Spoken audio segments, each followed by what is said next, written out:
of time.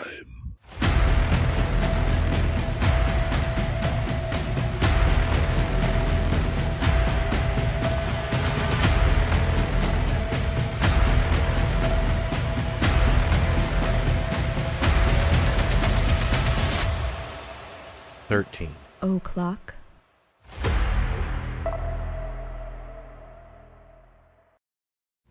Well, hey, everybody. What's going on? And it's Wednesday night. Here we are once again on this damn show. No. Yeah. Just kidding. Yep. On a Wednesday. Regular show. Tom's so helpful. Like, get that energy up, man. Yep. You need a Red Bull or something. Yeah. Yeah. I got some of this rum. We got rum and whatever the hell. Rum and Dr. Pepper. Oh, it's Dr. Pepper. Okay. It's good, though. It is, yeah. It's strangely good. Yeah, I like it. Okay, we're going to go underwater in this show. I mean, not like literally, but... Well, we've been underground already. That's true. We did an underground show.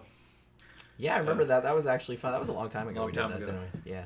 This one we're going to go underwater. Where the cities are. Submerged cities. We're going to talk about that. Yeah, I'm sitting there thinking, I was like, what should I call this? I think I ended up calling it Lost Underwater Cities. And then I was like, well, mate, that's kind of dumb because it's like they were lost for a long time, but all these have been found, obviously. Otherwise, we wouldn't know that they were there. So it's like I probably should have called it Sunken Cities, but fuck it. I don't know. But yeah. Now... Sounds more mysterious if I say they're lost. Yeah. Well, like I said, there's... Only you know about them. Spoiler alert. Yeah. They did find these. But that's how we're talking about right. them. But we did a show. I kind of feel like we did a show about Atlantis, right? Like a while back, like the possible places that Atlantis could be. Yeah. So we covered some stuff because Tom was like, well, what about that weird shit like off of Florida and that weird shit off of Japan and stuff? Yeah. And I was just kind of like, one, I think we talked about that a little bit on the Atlantis show. I think so, yeah. And two, I said for this one, because there's a lot of this kind of stuff, so I had to sift through, because I was like, I don't want to be here all fucking night, you know what I mean? Like, and the show be 10 hours long. So it's like, I tried to keep it to like 4 or 5 things. And I said, I wanted it to be stuff that, because I think the thing off Japan that we're talking about and the thing off Florida, they're not even really sure if that's man-made structures. Like, it could just be natural formations. I think they're natural. I kind of think they are too. Yeah. So it's like, so I wanted to stick one with cities that are absolutely cities, because there's like statues and like streets and shit, and ones that got like inundated by water, like through natural disasters or like natural processes, because there is a cool thing. This was one that I was going to talk about, but now I probably won't. But there's one in China called, like, I think it's called the Lion City or something like that, and it's I don't remember how old the city was, but it's like really cool looking. But the thing about that city is that it's not lost necessarily because they flooded that on purpose, like back in the 50s, like to put a dam there or something. Yeah, needed a dam. They're like, fuck that city. Nobody lives there. Nobody lives there anyway. The hell with it. Yeah. We're just going to cover it with water. It must not have been that old. I don't remember how old it was offhand. Yeah. I mean, it's pretty cool, and like you can still, I think they still, I don't know if they charge people to like go dive around it and stuff, but it is like really cool looking. But see, that's the thing. It wasn't a lost city. It was there, and then they're like, oh, we're gonna flood it. The Chinese were like, well, they'll find it accidentally in 10,000 years. And they'll think that they discovered. So we're preserving it. Yeah, that's I mean, that's but it is like really cool looking, like all the pictures of it. I did find some pictures of some of these, so I will like put them up. At relevant times.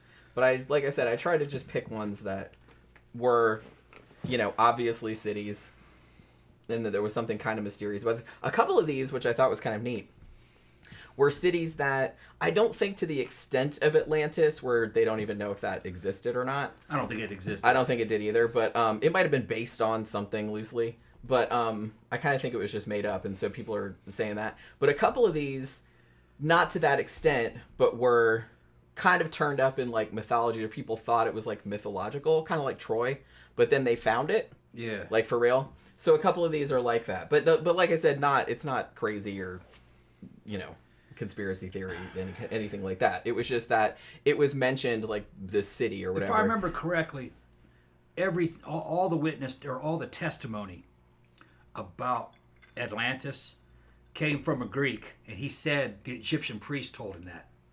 Yeah. And I don't think the Egyptians have any records. Well, Plato came up with it, didn't he? Yeah, it might have been Plato that said I think that. it was Plato, actually. They came up with the Atlantis story. Yeah.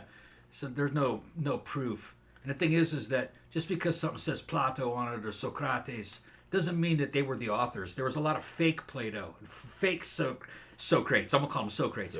There was fake Socrates.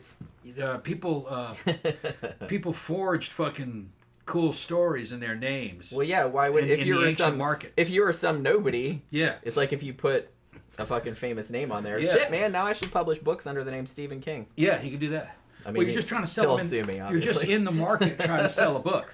Yeah. And you go, hey, check this out. Look what I got. It's a very rare fucking book of fucking Plato. Yeah. Nobody's ever heard of this one. How much you want for it? You know, and it's usually some nobleman. Right. You know, I'll give you $10,000 for it. You know, because the books were Sucker. big. You know, it was like buying. Yeah, and it was a fake. A lot of books are fake. And I think a lot of that a lot of the stuff that ended up in the Old Testament was fakes. There's fake Mark. Well, yeah, that's what I mean. It's not like now where we have. I mean, I think you could even back then you could kind of sue people or you could kind of get compensation for various things, but it's not. They didn't have like the same complicated legal framework. Yeah. They didn't have the same concept as copyright that we have nowadays. So it's just kind of like, well, shit, I'm just gonna write this thing and like put someone else's name, some famous dude's name on it. Yeah, I'm gonna write a badass book by Julius Caesar. I'm gonna write a badass Julius Caesar book. You know, and you just make something kind of based in reality that would kind of hold up, you know, a little bit, but actually it's all false. Yeah. I think a lot of Roman history is like that. People just pulling stuff out their ass and putting famous people's Well, names you might on as it. well just imagine you tried to piece together American history by the National Enquirer or the Star, and that was about how funny would that be? Yeah, that's about the level of a lot of that Roman stuff that survives. Now I want to write a story like that. Where like thousands of years from now, some historian is trying to. That's like all of it was left was like the Weekly World News. Yeah, and so they're talking about Bat Boy like super seriously. And who was Bat Boy? That would be. So they were worshiping Bat Boy. It was a Bat Boy cult. That would be so funny. Carla says new here, but the wife and I are digging the shows. Oh, well, welcome, and we're glad that you're digging the shows. Tammy says got power back on late Friday night, but didn't get internet until Saturday night because of Hurricane Helene. Yeah, we got like a little edge of that, but it wasn't too bad. Our power went out for like 2 hours, and it was like in the middle of the night. And like I said, we were at the movies, and their kind of power went out too. They're all of their power didn't go out, just all the movie screens went out. So there was that. But yeah, so that was kind of a shit show. Glad that didn't hit us. I mean, it sucks for the people that it did hit, like, head on, but... It fucked them up. They're not getting any help either. They're doing it on their own. But I'm just glad that we didn't get any of that. Yeah, they got guys pulling I mean, hurricane season's not over till November, so we still got lots of time to get fucked up by another one. They got local... Because they're getting bigger and worse, like, as time goes on. Local construction contractors just pull out their own damn heavy equipment, and they're just clearing roads. They're not even being paid for it. They're just doing it. Because they want to be able to drive around. Well, yeah, I mean... Somebody's got to do it. But that's how Florida is. It's the South. Well, half of it's the South. There are 3 regions. You got South America. That's South Florida. The South. And then the place where we are is in the middle. It's kind of like the DMZ. It's a mixture. It's kind of like the South and New York. One area. Everybody from fucking... South Florida seems like they're from New York or Cuba. Mango says, I'm writing an alternate history of Caligula. He's a primary school teacher. That sounds incredible. Please tell me that you're really doing that, because I would love to read that. Carlos says, biblical shit here in Virginia. Our well needs it, though. Yeah, like I said, we just got a few trees down. Wind, rain, nothing that we wouldn't get on a normal summer day, pretty much. Yeah. Lost power for a couple hours. That was about it. But it was in the middle of the night, though. So it didn't matter. Yeah, I mean, it woke me up, obviously, because my fucking column fan went off. And all our little fucking lights and shit come out on. We have smart lights and stuff, and fucking these things right here, these little damn fucking... I don't know if I can show it. The house has a lot of these. They're like floodlights. Yeah. Little colorful. Yeah, and you can change the color of them and the brightness. And we just use them as like... And we also have in the bedroom, we have like a galaxy thing. Like yeah, we got galaxies on the ceilings and shit. Kitties like to watch it. Yeah, it looks like a nightclub in here. So we don't have a lot of direct lighting. Everything's all indirect and accent lighting. And it's dark as fuck in here, seriously. I mean, I usually like that, but sometimes you need to see shit, and then I have to get my... Her getting dressed, man. It's not fucking light enough in her closet. Her closet's a whole room. Not enough light in there to see exactly what it is that she's picking out to wear, because it's all black.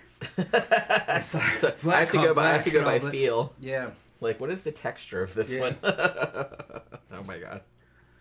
Yeah, Mango said, is the weather bad in the USA? Not been able to keep up to date on things for a few months. USA is too big to say is the weather bad here. Yeah, well, it's been bad because of Hurricane Helene, so it's been bad, like, in the southern portion. That's the south, yeah. Yeah. But, like I said, it stayed out in the Gulf of Mexico, so it kind of went a little bit past us, but we just got, like, the edge of it. And then where did it end up making landfall? Like, on the Panhandle somehow? Oh, yeah, right around the Panhandle. Smashed in there. And I heard they got fucked up. But you see, she's saying the weather's bad, but people from New York or the New England area would say that the weather is always good, and they would say that it's always summer here. Because compared to the Northeast, it is. It never gets cold here. Not really. Yeah, it's very, very rare for it to get cold in Florida. Yeah. And if it does, it'll go down, like... 70. Well, no, I'm 60, like in the wintertime. 50, like in January 40. or February, sometimes it'll go down into the 30s. We're talking about Fahrenheit, not Celsius. Yeah, not Celsius. Like every now and then you'll have a freeze, but that's usually in the central part of the state where it's mostly woods. But it's like it very rarely snows. Yeah. I've seen it snow maybe twice in my whole entire life, and it's not even snow. It's just kind of like little dangly flakes, and then it melts. Yeah, and it's not around long. Yeah, it won't stick like on the ground. And but South Florida is basically always summer. I think even in the winter, it's about 70 degrees. I think there. Yeah, it very rarely gets. You don't even really need a sweater most of the time. Yeah. So people run from their winters. They come here in the wintertime because it's warm. We call them snowbirds. Yeah. When they're here, man, the population like expands by about 1/3. Make a bunch of money on them, and then they go back. Phantom says, do the leaves fall from the trees in Florida, or does it stay green all year round in Florida? Most of the trees are evergreens. Yeah. We do have some trees that, that'll change color and we get like, dead leaves and stuff, but not to the extent. You don't have like that spectacular thing like when you drive up north and it's just like all the trees changing color. We don't really have that. We're outside Orlando. South of Orlando is basically Central America, and it was uninhabited until the 1950s. There was nobody there. Giant swamp. Nothing. Huge swamp. Dagobah. There was nothing there. No one lived there, and that's like half the state. It was just Florida is the newest state really in the union. All the structures here are new. There's no such thing as something really old unless you talk about the Spanish stuff that was made here in the 1500s, but that was all stone. What's the coquina? Yeah, so it's not quite the same thing. It's the like oldest weird bedrock that's made out of shells. It's the oldest state and the newest state at the same time. But all your modern constructions here, all our cities are new. I came here in 2008, and when I first got here, Orlando looked like a large-sized town, a very small city. Now it's a fucking major city. It doesn't look anything like it used to. It looks a lot nicer. It looks like something out of Dubai. Colored lights and shit. Fucking pretty. Well, they're always working on it. They're always working on it. Especially the highways. The freeways are totally different now. Under construction. Yeah, I-4 is beautiful now. I still don't want to drive on it, though. It still sucks. Even though they put those lanes in the middle, like, to relieve congestion. But it's still... And it looks like in a theme park. Because this place is theme parks, and so the state kind of changes all of its motif to kind of look like a theme park, kind of. Central Florida grew up around Disney and around all the theme parks. There wasn't anything here before Disney got here, really, just like a swamp. Like people lived here and stuff, but there wasn't anything. Yeah, it was just like a little burg. I heard a British girl fucking talking about who lived. She moved here. She married an American guy here in Florida. And she said that we don't pay state tax because Disney pays the state tax. I just busted up laughing. I don't know her husband must have told her that. I don't know. Well, the weird thing Disney does about not pay the Disney, state tax. the weird thing about Disney is that they have their own, essentially their own city. Yeah, They run all their own utilities in that city. They're a sovereign city. They have their Pretty own, much. They have their own police force. Yeah, essentially. Like And- I said, they're yeah, still their own subject. prison. They're still subject to the laws of the state. Yeah. But they have all their Right. own, like on their property, they have Yeah. all their own shit. They have their own power production, and they They have their own town Yeah. celebration. Yeah, celebration. That's Disney. And then they were allowed. They were already pre-approved for license to build nuclear reactors, but they never did it. Imagine that. Nuclear reactor with a damn Mickey Mouse fucking head on it. That's kind of hilarious, actually. Yeah, when they came in here, they cut such a sweet deal because there was nothing in the state when they came here. CB said the last time major flooding happened in the UK, an MP, that's member of Parliament for all you US people, said it was a punishment from God because of gay people. I mean, all kinds of weird shit. We have like dumbasses here that say that too. But it's the thing is He had that to apologize. you Well, I can't would you hope can't so. take any of that shit seriously. When Katrina hit, there were people that were calling on the radio saying that Katrina hit because they wouldn't let Howard Stern talk on the radio. It's just people say, okay, people troll. I'm like, the hurricane hit because the hurricane hit. Yeah, That's yeah, how yeah. nature works. It doesn't give a Yeah. crap about you. It doesn't give a crap about Yeah. your house. It just does what it does. You know what I mean? There's no reason. And the South trolls. It trolls its ass off, especially Florida. Florida man is a real thing. Dudes fucking troll the fuck out of people here. So yeah, they'll say anything. Although, what was that guy's excuse in the UK? He's not Florida man. Oh, I don't know. Yeah, Florida man. He's will do just an anything. idiot. Yeah, Florida man. will do Although anything. I would submit that I've lived here my whole life, and a lot of people here are also idiots. And some people here do actually believe that stupid shit. So Yeah. So they're not all trolling. You're giving them too much credit. The craziest ones. I'm from the here. craziest ones. Fucking our friend Angel, who swears up and down that the Earth is actually flat and that fucking satellites are being held up by balloons. And she's an intelligent person, but I just couldn't talk her out of that. And I started to think she's fucking trolling me. It's like she just digs her heels in. No, man, it's all a conspiracy. It's all flat. You know. They even I don't have really a model for understand how the sun moves Yeah, over we the did a whole surface of the show about that Earth, shit. so you have a night and day. I don't Just understand the crazy point shit. of having those discussions. It's not fun to me. It's just It's fun for me because I'm tolerant. You know what I mean? Not me. I think people are hilarious. I don't care what they believe. That's another thing. I don't either, Some but I people also care don't about want what other people believe. No, I don't care either. I I don't just give a I just fuck. don't want to fucking hear Yeah, it. That's all. yeah. It's like you go believe whatever stupid shit you want to believe over there. Well, I'll keep asking questions though, because I try to put together a worldview of a working model of how they think and what the world looks like from their point of view. You know, I want to know how. Because I was like, well, how about the day and night? I mean, you can call somebody on the other side of the planet when it's daytime and it's night over there. How do you explain that? And he goes, and he says it's flat, but the Earth, the sun moves over the Earth like in a figure eight kind of pattern. And the Yeah, fucking we moon- talked about that on the Head on- Science show. The contortions that have to Oh, go they have a through. contort. It's easier just to say it's round, but they don't want to. Because it is, but Yeah, you know, yeah. whatever. Yeah. If you have to come up with all these like Yeah. painfully contorted like explanations for that kind of stuff, Yeah. then you're wrong. I think wrong, they're wrong. trolling. I would hope so, but like I said, I've lived here my whole life. I know there's some people that really are that stupid. Like I said, so I don't. I like to err on the side of maybe this person's not the idiot that I think they are, but you know, it's And here's the thing: is that she's not a Christian.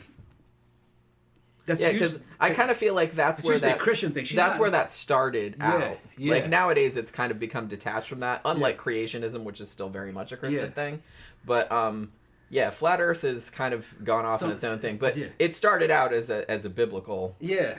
like biblical literalism. Yeah, I don't think she cares anything about that. But that's Yeah. where it came from. That's where they started. Well, it started for the same reason creationism started, Mm-hmm. because they were trying to scientifically justify Yeah. what it said in the Bible, Yeah. like by whatever means necessary. So you know what I mean. All right, so we've babbled on Yeah. long it's about time to enough start the show. about stuff. So yeah, so like I said, these were just, I don't know, there was a lot of interesting shit like this, and it took me a long time to just winnow it down to a handful.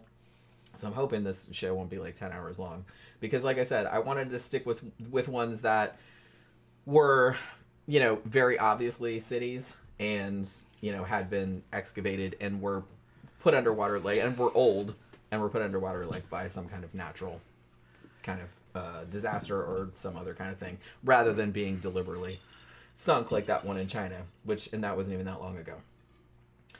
So, let's see. So, for the first one, let's talk about Pavlopetri. Now, keep in mind that most of these, my pronunciation of a lot of this stuff is probably going to be really atrocious, so I apologize in advance. But yeah. So this one, as you can probably determine by the name, is in Greece. Now, Pavlopetri is not... Here's the thing. They call the city that, but there's already a city called that. They just called it that because that's where they found it, near that city, off the coast of that city. They don't actually know what this city was called back in the day. You know what I mean? Mm-hmm. And get you some ice. Now, Pavlopetri, the underwater version, is actually considered the oldest underwater city in the world, or the earliest recorded underwater metropolis that we've discovered so far. There might be older ones out there, but this is the oldest one that they've found so far. There's another one that we're going to be talking about later that there's some dispute about, that maybe that one could be older, but I'm not really sure if they've established that with any real concrete evidence. But we'll get into that later on. So Pavlopetri is in Vatika Bay, I guess is how you pronounce it, in the Peloponnese. And this city dates back to 5,000 years ago. And the crazy thing about this city is that the layout of it is still almost completely intact, because it was kind of under sediment, they didn't find it for a long time. But the thing about it is that there's a really good documentary. I think the BBC did it, and it's about an hour long. I don't think it's on YouTube, but I found it on Daily Motion, so if you want to watch it, it's on there. And they kind of went into all this, the scientific, and they dug around, and they had a team that went down there and took all of these 3D images and everything, and then made a 3D model of what the city probably would have looked like when it was, and they said the layout of the city is still really obvious, and it was kind of easy to make. And obviously they had all the professionals in there that knew, about architecture in this time period and everything like that. So that helped them with this 3D reconstruction that they did. But it's a cool documentary. And like I said, it's not, I don't think it's on YouTube, but it's on Daily Motion if you want to watch it, because it was BBC. I think came out a few years back, 2011, something like that. But the reconstruction of this place was actually really cool. So this place, 5,000 years ago, this city was, and they think it went underwater just one time, because sometimes, especially in a place one place we're going to talk about later, which is in Italy, if it's a place that has a lot of volcanoes or volcanic activity, sometimes stuff will go above the water and below the water and above the water and below the water and shit like that, all the time. And this one just went under the water one time and has been under the water since then. So it's not all fucked up or broken up or anything. It's still pretty, the layout is pretty intact. It's 5,000 years old, huh? Yeah. So this... Where was it?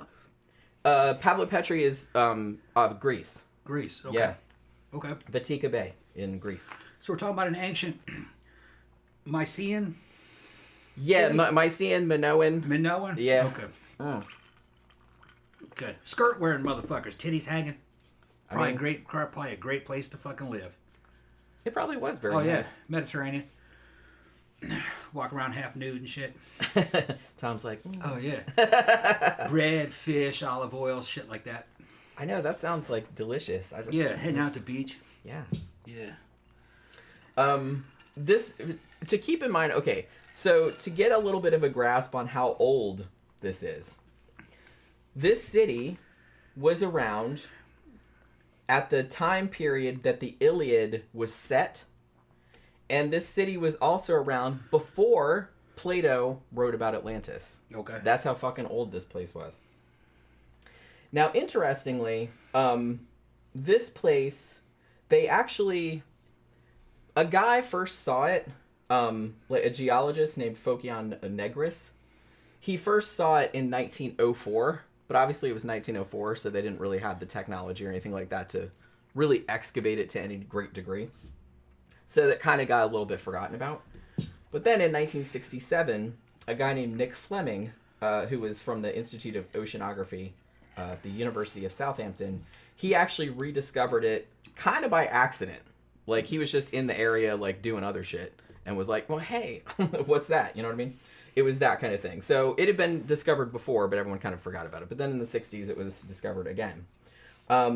The site is actually about 13 feet under the water. Yeah. Now, from the documentary that I watched, they did a reconstruction. Because like I said, there is a city on the land that's called Pavlopetri. And it's over here on the shore. And then they're like, the city that's sunken is in this big bay. And then there's like another piece of land like way over here. So they're thinking that when this was a city, that it connected those two. You know what I mean? Like there was a peninsula type thing and it went all the way across. But then like at some point, you know, the sea levels rose or whatever, or what have you. And like it sunk this city underneath the water. So, so what they did was they kind of started like, it wasn't a case of, because I know that like a lot of times, like when we were talking about like Pompeii, for example, how that was destroyed pretty much in like one day by a horrible volcanic eruption, like obviously because people were just in the streets, you know, like dead or whatever, like trying the date, trying to run away. Yeah, because they knew exactly when it happened. People witnessed it, survived, or wrote about it. Yeah, Pliny, it wasn't Pliny the Elder, Pliny the Younger. Yeah, and his dad got killed in it. Pliny the Elder, who was another natural scientist. I think I'd call him a natural earth science type guy. He saw the whole thing happen from his ship. Yeah, he said people couldn't breathe, they were coughing. Yeah. And people were trying to run from it and panic. And other people said, no, we got to go back and help people. People are saying it's the gods. Other people are going, no. It's just this is a natural phenomenon. You know, they were just like people of today, you know. Yeah. Yeah, people are really not any different. They didn't change that much, no. But yeah, so I kind of feel like when people think about cities, you know, vanishing beneath the waves, I think most people probably picture it as like one cataclysmic event, like a tsunami or something. And sometimes it is that. Like sometimes it's a tsunami or volcano or whatever. But in the case of Pavlopetri, they're pretty sure. And like if you watch the documentary, you can see what they're talking about is there's these very clear like markers. And if you're a geologist or whatever, like you can tell what it is, where the shoreline used to be. And it's like you can see pretty clearly that this happened over time. And it was probably a series of cataclysmic events like earthquakes. But it wasn't all at once. You know what I mean? So it wasn't kind of a thing where everyone was like, oh shit, and like everybody died. They're like probably the sea level there was an earthquake, the sea level rose some. People were like, oh shit, I need to move away from the beach because now the shoreline's farther back. And shit like that, and then people just started moving farther and farther out until obviously it was just at one point covered all up. So it probably like happened over, you know, it was a period of time. So in 2009, they had a team go out there and like do sonar mapping and all that kind of stuff, and they found a whole bunch of artifacts out there. They found. They think that it probably sank sometime around 1100 BC. Like I said, probably a series of earthquakes, not all at once. Could have been a tsunami, but they don't think so. They think that it was a series of events over some time period. Now, this city was remarkably looked like, I don't want to say it looked like a modern city because it didn't have skyscrapers and shit, but it looked not like you would expect a 5,000-year-old city to look. Like it was very clearly planned. Like somebody had laid it all out and built it like that. People weren't stupid. No, not at all. They said it had, you know, roads you could very clearly see, had 2-story houses, temples, they had gardens, they had a cemetery, water management, like piping. Some of the houses, like the fancier ones, had like tile roofs, like modern tile roofs. And they found a lot of that kind of stuff too. Yeah. They had there was a big plaza in the middle, like 130 feet by 65 feet. And the houses were big. They said they had like 12 rooms inside. Most of the houses did. Let me tell you a story. No matter how advanced you think you are right now, you're going to be considered to be kind of like a savage in the future. All right. and then you're going to run into other people you think they're going to be savages. Turns out they're very fucking advanced. Like Hernan Cortez and his men, fucking when they got to Mesoamerica and saw the Aztec Empire, they just fucking shit. That they were the biggest cities they had ever seen, and they were painted turquoise and red, and they had, like, just like Jen said, there was community planning, the ways the roads were laid out. There was nothing in Europe like that, the way it was, during the time of the 1500s. How did all these people Like, figure what the this hell? out? We can't figure this out. We're like, we thought these were Indians. We thought these were native, like some kind of primitive people. Yeah, they're all they were advanced. They living in caves and shit. Yeah, we thought they were like cavemen. No, they were very advanced. Yeah, of course. And they had sophisticated ways of thinking, and they had evidently a lot of literature, science, and the best calendars mankind has ever devised. The most accurate calendars. And that was all for their religious purposes and everything. But that's all very sophisticated stuff. For them, it was all science. They didn't have the same things Europeans had because they didn't go very far. Everything was just from their area. So they didn't have the same trade routes. They didn't have trade routes, like so they couldn't. They didn't just really. That's more geographical, right? So they didn't have foreign books and foreign ideas and steel and wheels. There was no reason for a wheel. And they figured shit out without even. And did all that. Matter of fact, that's even more amazing that they figured all of that shit out that they built there without that. Without a wheel. You know what I mean? Just goes to show they were fucking resourceful. Yeah. And they would have been around. They'd have been strong for a long time had they knew about how to crop rotation and how to fertilize land. That was why they sacrificed people. Crop yields would go down and down. They thought the gods were mad. You got to repay the blood debt. They didn't realize they were exhausting the fucking soil, and they've been doing that for thousands of years around those Mayan cities. They just figured a city lasts for a certain amount of time, then you ran. It fell apart and you ran. But it's just this is a constant. You're not ever advanced as you think you are. Well, I think that's why it's important to study history, so you get a better perspective on it. You know what I mean? If you don't really know anything about history, like especially ancient history, it's very easy to think, they didn't know shit back then. I mean, you can read Roman writings, and as a Western man, I can understand everything they're talking about, as long as it's translated into English. The concepts sound like it was written yesterday. Well, yeah, like I said, I was actually one of the first things I read in that regard was The Republic, was Plato. And that pretty much sounds like it could have been written recently. Like, it sounds modern. Yeah, and it's funny because they didn't have things that we take for granted, like no concept of human rights. But they could still write. They sounded like good people. But they had no problem with enslaving people. They enslaved a shit ton of Germans. But they thought that was a good thing. Better than them being savage living out there in the wild. We're civilizing these people. It's just the same kind of attitude. We're helping them. Which was the same kind of attitude that a lot of people had about slavery throughout human history. Throughout human history, yeah. They had that same... Well, because it's easier to enslave a person when you don't consider them a person. Or you consider them inferior to you. Or misfortunate, and it's their good fortune that they're now living with you in the civilization. Yeah. We're going to show your people how to live. Even though they're like, we liked it better where we were before. Well, I don't know, because a lot of people like the Goths and a bunch of other foreigners were selling their own children and selling themselves into slavery to get into fucking Rome. So they were running from enemies a lot of times because it was just dangerous. It was dangerous to be outside the Roman Empire. So there was something to it. But then again, we know the concept of slavery is pretty much tarnished in the modern era. Back in those days, slavery was a normal thing. It was like being a minimum wage employee. That's basically what it was. Yeah, I'll be a slave for fucking 12 years. Fucking bring me in. They were like that. Yeah, it's like working at McDonald's. That was it. Yeah, for them it was like working at McDonald's because it was harder times. And poverty everywhere. Everyone's life kind of sucked. Yeah. It's like as much as people's. I mean, it's a million times better than it was back then. Yeah, the standards were low back then. Yeah, Yeah. Xana just said, my coworker thinks aliens helped build the pyramids. No. But I think people just figured out how to do it. People were much smarter than you think. Ancients were smart about certain things.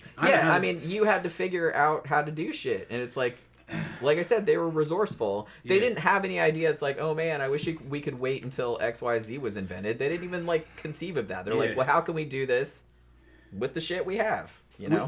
I know how they built the Great Pyramids of Giza, the very last 2 or 3. A French dude figured it out and showed me how it did it. They had a whole program on it. They made little bitty models with wooden blocks, And they numbered those blocks and they practiced putting them in places over and over and over again until they did that made that pyramid. They knew how many blocks, what number that block was going to be and its specifications, and they fucking put out orders for those blocks. And all they did was they left an empty spot as they built each level with a fucking tunnel built into it, like a train tunnel that went around. And the tunnel is where you ran the blocks up to the top until you could finally put the fucking once you saw it done, once you see it done, you go, oh, it's okay. like it's obvious. Yeah, that's how they did it. Yeah, and they use. You're like, oh, duh. Yeah, and fucking. And Plato was right. They used levers because on the side of that fucking inside that tunnel that they left open, they had guys with wooden levers leveraging sleds that had the block on it, and it wouldn't take that many. They did demonstrations to show you that like 6 dudes with levers could move that block, and then they reached down and grabbed the next block coming, and it was just a constant chain of fucking blocks on sleds, just like a train track with dudes working it. They were very smart. That's like something a modern construction corporation could do, and that's what they were doing. That's how advanced ancient people were. No different. They just figured shit out, and they're just like, okay, well, let's do it little, and we'll work out any kinks and everything like that. Then we'll do it big. The Persians, the Egyptians, the Romans, the Greeks, and everything were very proud of their construction capabilities. That's how you showed everybody else that you were bad. You were a badass. You could build this. Well, shit, man. A lot of their shit's still there. So it's like you can't shit on them too much. Yeah. It's like that shit's still standing thousands of years later. That's where all their street cred came from. So you could believe them because they built that. So that coin they're giving you must be worth something. It just gets right down to money. If you can't build anything, then your little coins don't mean much. Because the coin ended up being, even in ancient times, a thing of credit. There wasn't any gold in it. It might be a little bit of copper with some gold wash or some shit like that on it, but it was like a check, an IOU. High Desert said Romans at least had indoor plumbing. Gauls had to shit in the woods. Yeah, yeah, that's true. Well, maybe they like shitting in the woods. Rich Romans had it. Yeah, there's ghettos in Rome too. They were nasty.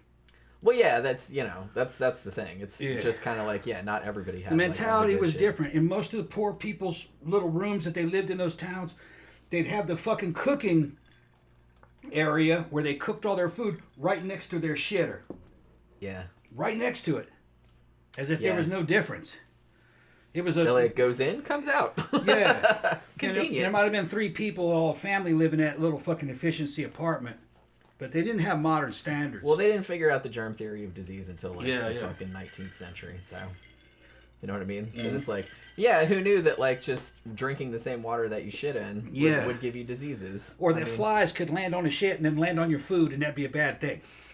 Do you know for a long time, speaking of flies landing on stuff, was that people thought, well, not everybody, but some people thought that maggots spontaneously generated because they didn't see where they came from. Because they didn't realize that flies were coming and laying eggs. Yeah. Like in the shit or on the dead body. It's basically evolution when you think about it, isn't it? Well, yeah. They didn't figure, it's like, where are all these maggots coming from? Yeah. They didn't figure it out. Yeah, life just spontaneously created. Yeah, that's what they thought.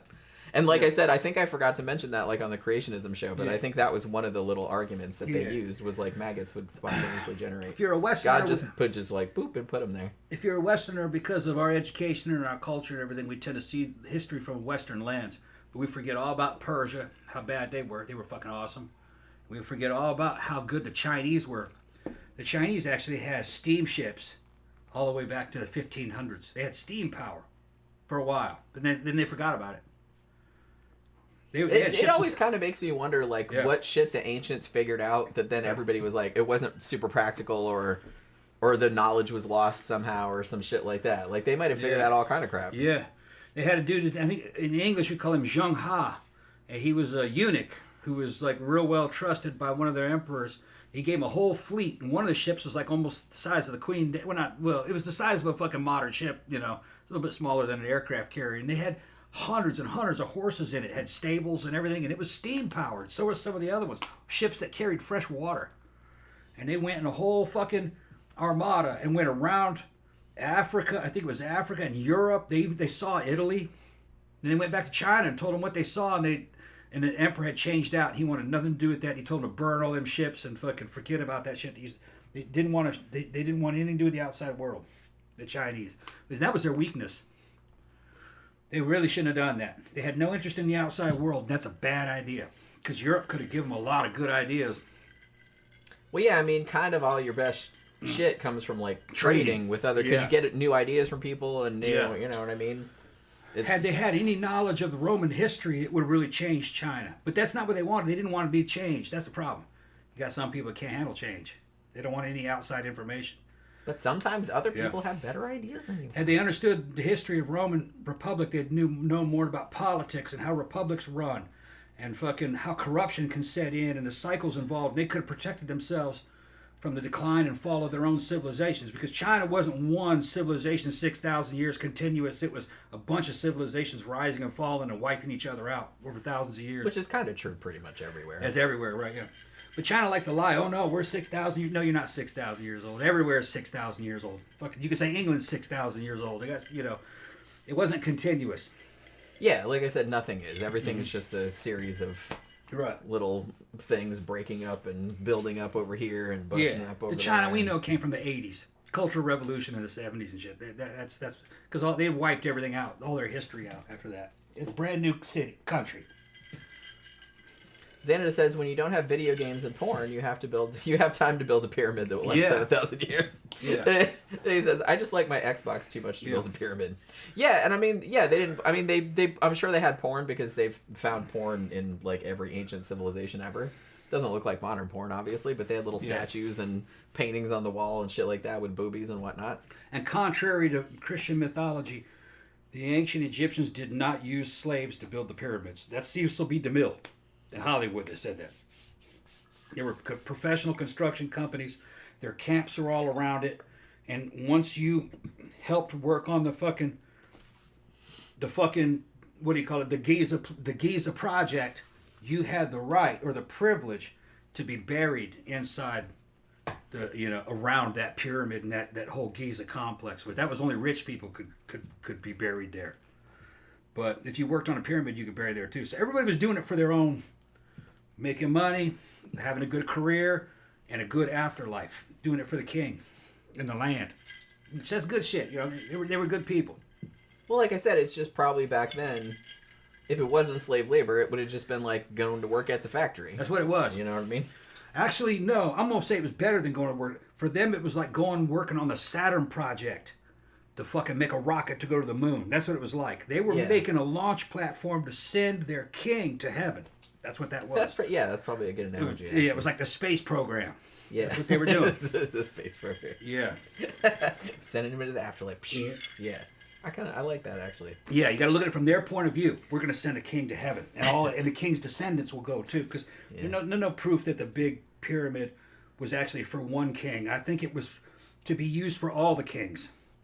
Once they made that big one, you were going to be in there your body would be in there for a certain period of time to show you what stars to go to, and then they'd pull you out of there and they'd bury you into a complex, and then the fucking next king, when he died, he could go in there. His body would put in there, and it would show him what stars to go to, because there were channels in there pointing to the Orion's belt and stuff to show your soul where to go. I fucking studied all about that shit. Never confirmed. You'll never confirm it, but all that shit aligns. Has to do with stars. They were just sending the king's soul to the Orion's belt. Actually, is where they were where the fucking the little hidden fucking channels inside there. You know about the little channels, right? Yeah. Yeah. They pointed like 3 or 4 different things, but when they're all aligning with certain special star constellations, one of them goes towards Orion's belt, and that kind of fucking I think it's the ancient Egyptians made some kind of connection with Horus or Osiris and Orion's belt. So they're sending you to God. Which makes total sense. Like, if you look at it in the context of their belief systems and stuff, it makes because the king's soul might come out and you see all these random stars, you forget which one to go to. Oh shit, I'm lost. Yeah, I'm lost. And here it is as a star map. It's there. Oh, okay, gotcha. Thanks. Yeah, it's the launch platform for your soul. Doing them a solid. Yeah. Yeah, Xana said, Tom was right. The people who worked on Giza got to be buried by the pyramid next to their pharaoh, which was a great honor to them. Yeah, and their graves are still there, so you can find them. And it says what they did in the construction crew. One of them was a dwarf with a full-size wife. They found his body in there. And he was like a record keeper, that's important shit because you had to be literate. And that was a rare skill. I think it's just funny. You got a little. There's a statue of him. He's a little person. You know, he's a dwarf with this beautiful woman standing next to him. And they were buried together. Oh, it was his wife. Yeah. That's adorable. Yeah. I love that. I love that for him. Yeah.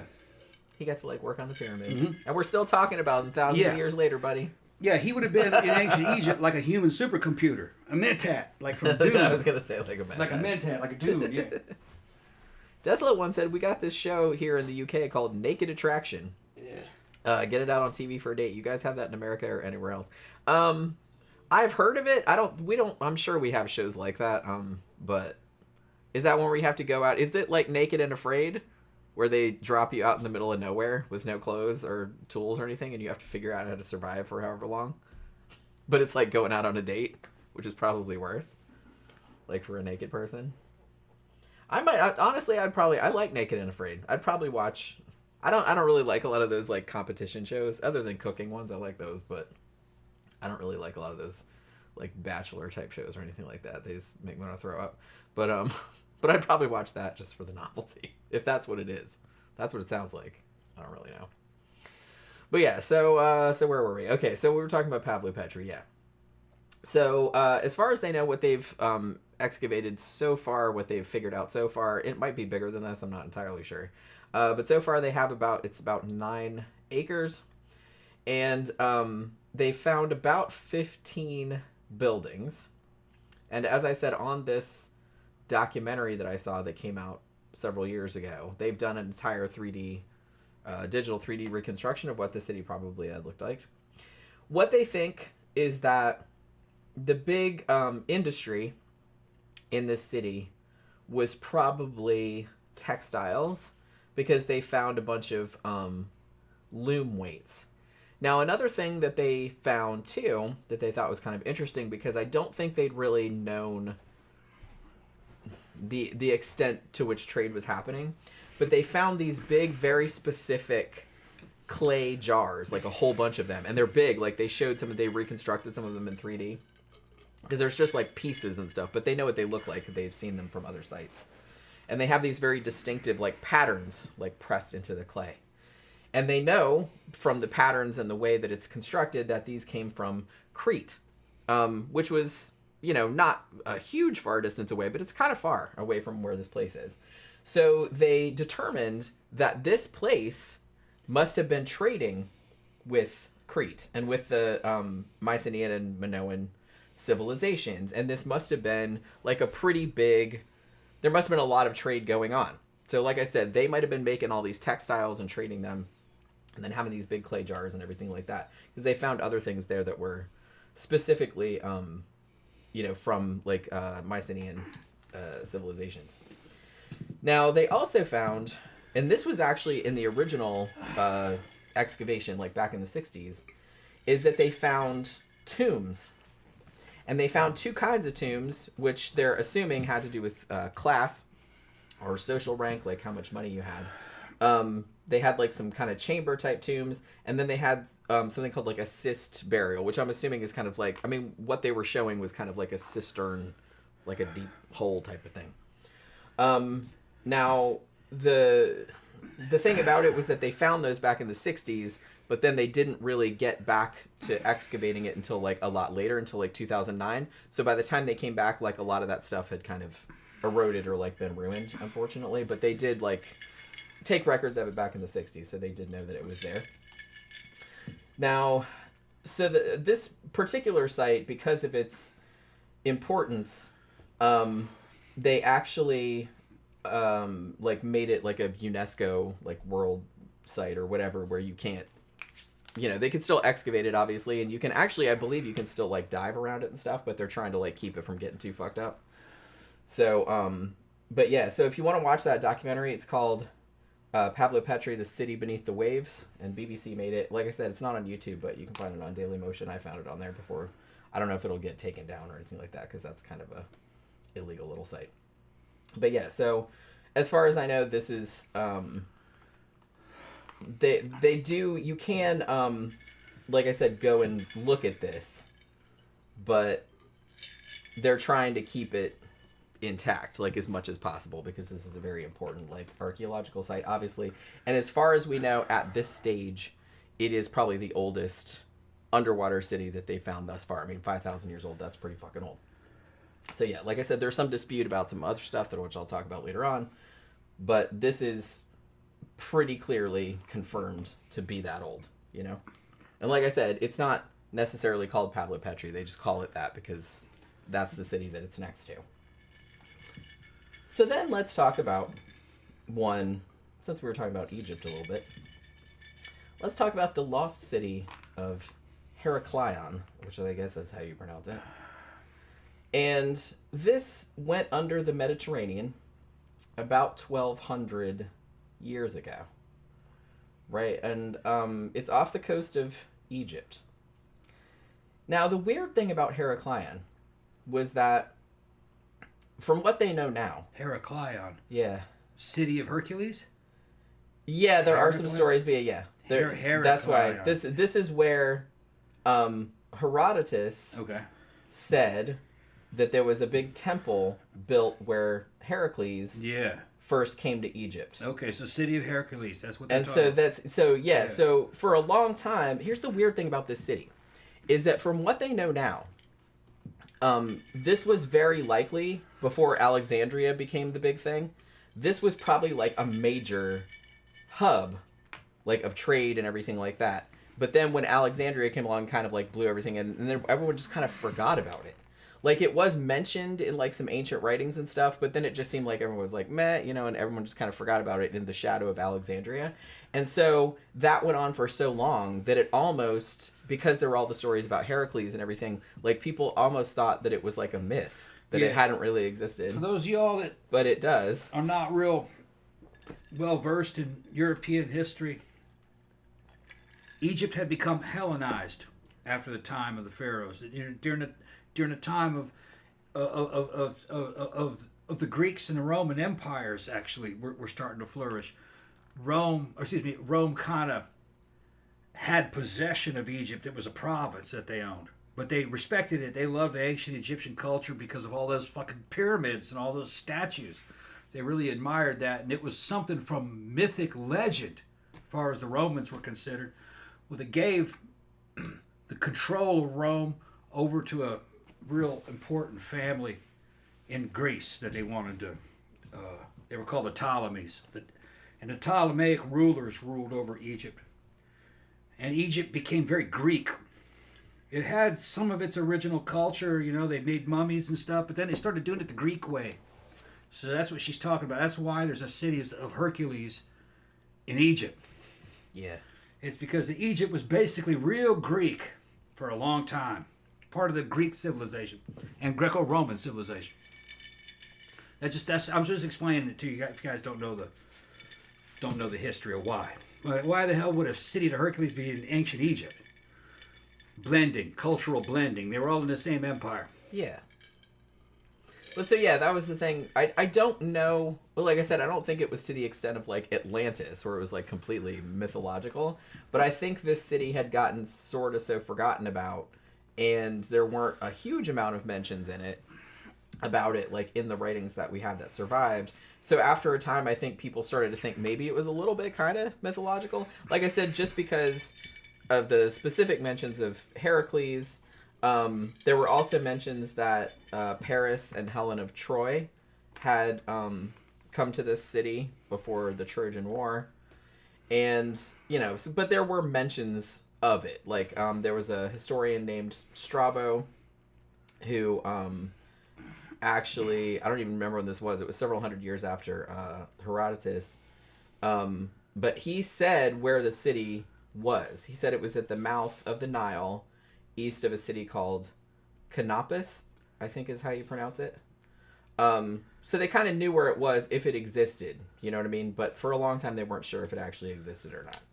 However, there was an underwater archaeologist, kind of a rock star kind of underwater archaeologist named Frank Gaudio.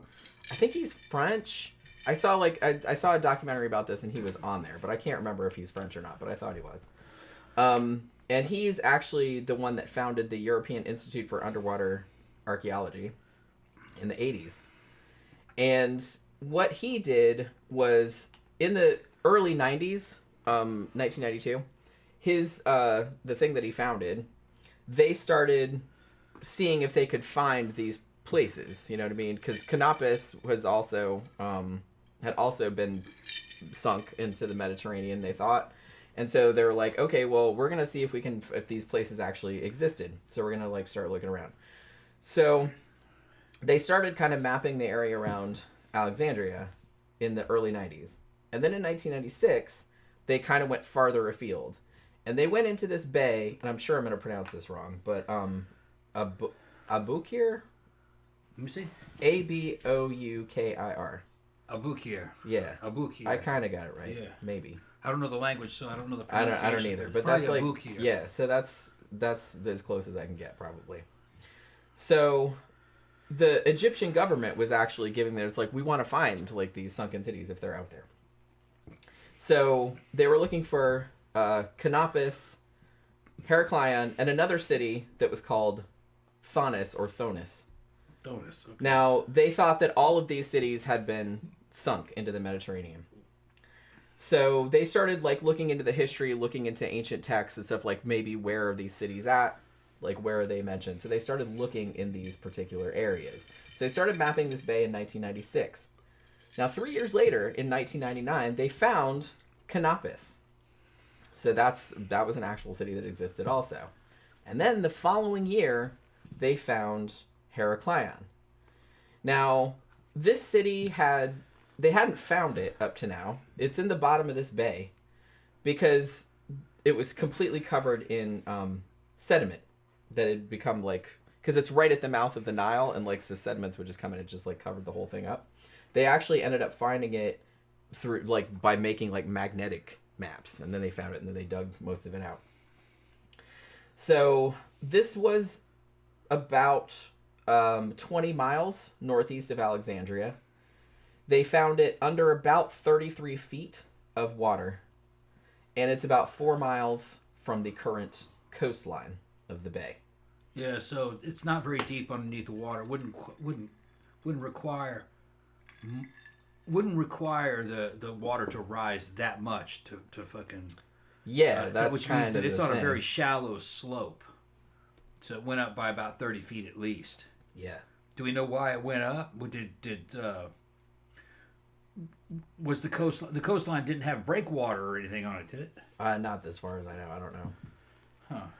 I think this was another. You wouldn't think fucking ice cap meltings would make a difference, I don't think, because I think by the time the Greeks and the Romans are around, the coastline pretty much stayed the same as it was today, because a lot of that stuff, at least in most places, I wonder why this place is different. It must be lower. It must be, you know what I mean? It must be. It must be at a lower plate. What do they call it? Must be at a lower elevation, Right. than the other stuff. I don't know. I don't understand it. I don't understand how that could happen. How could the sea level rise just in one place? Well, I mean, but the land is not level either. So it's had a gradual slope. Yeah. Right. But I it was mean, 30 feet underwater, which means that yeah. the sea level rose by at least 30 feet. But Yeah. I wonder why in that area. Because it didn't raise 30 feet 2,000 years ago everywhere else in Europe. True, but like I said, I don't know what the elevation of it was when it was not under the water. Yeah. You know what I mean? Because by all accounts, in the days of the Roman Empire, they had that entire fucking coastline around the Mediterranean. They had it all. It had cities and ports and shit. And I think the coastline is about the same as it was in every place, I guess, instead of this one. I wonder why. Well, not necessarily. I mean, coastlines are changing like all the time. But not by much, not by 30 feet.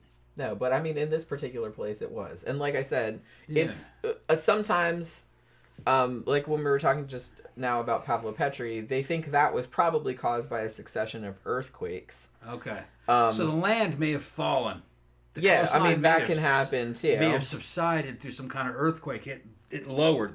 Yeah. So the sea didn't And the necessarily earthquake rise. can also cause tsunamis. Right. Which can also... Well, that would be a temporary surge of water. But if it's volcanic activity, it could be that they had an earthquake or several earthquakes over time, and it slowly kind of dropped 30 feet over the centuries, and it would be underwater. Yeah, So I it mean, must have been that's something like possible that. also. Right. Like I said. It'd be like sand settling when you shake a fucking glass Like when of sand. when I saw the documentary about the one we were talking about earlier, Yeah. Pavlopetri off of Greece, that you could very clearly see, like the dude was in a helicopter, and you could very clearly see the road, like the parts of the city, like under the water. Okay, yeah. That's only like 13 feet deep because there's an actual city right here, Yeah. and there's like a shoreline, Right. and then you can see these like thick, like black lines right here where the shoreline used to be. Yeah. Like over the years, like it kind of goes back like that. Yeah. And then like there's then you can see like where roads were. Yeah, And the kind of only like buildings and shit like explanation that. is- And then there's like more land like over The there. only explanation would have to be that that part of the coastline subsided. It sank lower, and then water ran over it. Because you see, this is what I'm thinking of. Fucking old fucking what's that island? Fucking the Pleasure Island that Tiberius, old fucking perverted ass fucking Tiberius had that sex island with all the little kids on it. He'd throw them over the cliff. That Yeah, island, I can't remember. that the name island of is it, called but the yeah. island of Capri, isn't it? The island of Capri. Well, the dock to get on Capri is basically the same dock that the Romans used to get onto the island of Capri, at the bottom of that base, because it's a big fucking island that's basically a cliff coming out of the water, and had a walkway to get up to the top of it, where the old pleasure palace used to be. And I remember seeing videos. They were saying where this guy's getting off the boat here, that's where the dock used to be thousands of years ago, 2,000 years ago. So the water level didn't change in 2,000 years. That's Mediterranean. The only thing that changed is that the coastline level changed. The coastline dropped down. It had to be volcanic earthquakes. It's Or something that could there's happen. erosion also. But that takes a lot longer. Yeah, it has to be earthquakes. Well, like I said, they think that's what probably would happen to Pavlopetri. Right. There was like several, like they think it was at least 3 earthquakes that kind of changed the. Because if you take a big glass jar and fill it full of 5 pounds of sugar, you're gonna see the level of it. It'll be up here. If you take that sugar and just shake it back and forth over a table, you know what I mean? You have the bottom of it sitting on a table and you just shake it back and forth, just for a few seconds. The level of the sugar will drop. That's what an earthquake can do. Yeah. So that's probably what happened. I mean, that's probably what happened in a lot of these cases. Yeah. You know? Yeah, earthquakes cause the fucking coastline to drop because the vibration causes rocks to fit together more tightly, and it would collapse. It would depress there. But yeah, so this city that we're talking about now, Heraclion, again, before the rise of Alexandria, was a very important trade hub, and was also, they think, a very important like religious center. Specifically, they thought that sailors would go there because they found all these artifacts that sailors would go there and like leave offerings, like little trinkets and stuff, like for the gods, I guess, for safe journeys and stuff, because they've seen those before. So they found a lot of those. And there was also the temple of Amun was there, and so pharaohs would go to it like for a pilgrimage place. Amun was the Egyptian solar god, the sun disk, God the Father. That's what they're talking about. Amun and also Atun, they called him that. Most of your Egyptian pharaohs were named after Amun, God, like Tutankhamun. You know, they all had that. Most of them had the word God in their name, basically. But the crazy thing, like, I have some pictures of this one. I had some of Pavlopetri too, but like, I only had a couple of those, and I didn't show those because the only good ones that I could find were they were from that documentary, and they were partially 3D reconstruction, so it's not exactly what it looked like, because they kind of they had these stills of it partially like reconstructed digitally, so I was like, okay. But this was pretty impressive, I thought, because what they found when they, moved all the silt and everything like that was they found the city, and it was like still really well preserved. They found the Temple of Amun. They found a whole bunch of really, really big statues, like of pharaohs and stuff. Bunch of littler statues, fuck ton of those. They had a sphinx under there. 64 shipwrecks, 700 anchors, and they found these big stone things with like Greek and Egyptian inscriptions on them. They also found a bunch of sarcophagi, coins, bronze weights, like all kind of stuff like that. They just, like, all of this stuff was like intact. Now the crazy thing about it, because like I said, I have some pictures. I'll wait till Tom comes back because he probably wants to see these. Because look at some of the shit they found. I only have a couple of pictures, but look at like some of the shit they found at this place. Like look at that. Look at that shit. What is that? Is that a booty? No, it's I see. Yeah, It's an Egyptian laying on his back. Yeah, that's like a huge fucking statue. Yeah. It looks like an Egyptian king because he's wearing the crown. Yeah, they have like a bunch of like pharaoh statues. Yeah. Like really big ones. He's got the crown of both Upper and Lower Egypt on his head, so it's combined empire of Egypt. Yeah. Yeah, and then what's this other one? Yeah, that's another one that they found. Yeah. Yeah, this is obviously like a city that's under there. Like I said, it's not just this like, well, it looks like a temple, but it's like could be a natural formation. That's obviously not a natural formation. And then what's the other one that I have? Oh, this. Look at this shit. Wow. And this is interesting, this thing right here, because look how fucking well preserved that is. It looks like it's brand new. Yeah, it looks like brand new. That blew my mind that they found that. And what they discovered from this, because it had Greek and Egyptian on it, was that for a long time, they thought that... Let me go back to the main full screen. They thought that Heraclion and, what did I say before? Thonis? Yeah. They thought those were two separate cities. Turns out it's the same city. The same city. Like Heraclion was the Greek name and Thonis was the Egyptian name. Yeah. So that's what they found out from that particular stone that had all of those inscriptions on it. And they were like, oh, well, Thonis. learned something new today. So Thonis was the Egyptian name. Yes. They must be talking about city of Toth. Right? Toth? Don't know. That was like the Egyptian... I didn't see that. That was the Egyptian god of wisdom. I didn't see that mentioned. Yeah. Because that might be a Greek... They've Grecoized Thoth. Or Thoth. I think he was the ancient Egyptian god that I think had the head of it was a bird of some sort. Was it an ibis? I think it was an ibis. You know, like some kind of Egyptian water bird. Yeah. But yeah, so... Or Toth. It was an owl. Might have been an owl. I don't remember any owl head ones. So somebody check that out for me. Drop it in the comment section. Toth. Toth. I think it's not an owl. I think it's an ibis. But yeah, so one of the statues they found, which may well have been, I don't think it was one of the ones that I showed, but they found a statue which was about 18 feet tall of Hapi, who is the god that is like the god of like the Nile flooding. Because they didn't really see that as a bad thing, because they thought that of like rebirth and fertility and everything like that, because that was what was, giving water to all the crops and everything like that. So they had a god of that. And they found a huge statue. Now, what they did in this particular case... Xander said it's an ibis. Yeah, okay. Yeah. What they did in this particular case, because they found 3 of these gigantic statues. They're like 18 feet tall. And they're made of red granite. And these came from the 4th century BC. They actually... A lot of the bigger stuff, they took it out because they took it out of the water because they didn't want it to degenerate anymore.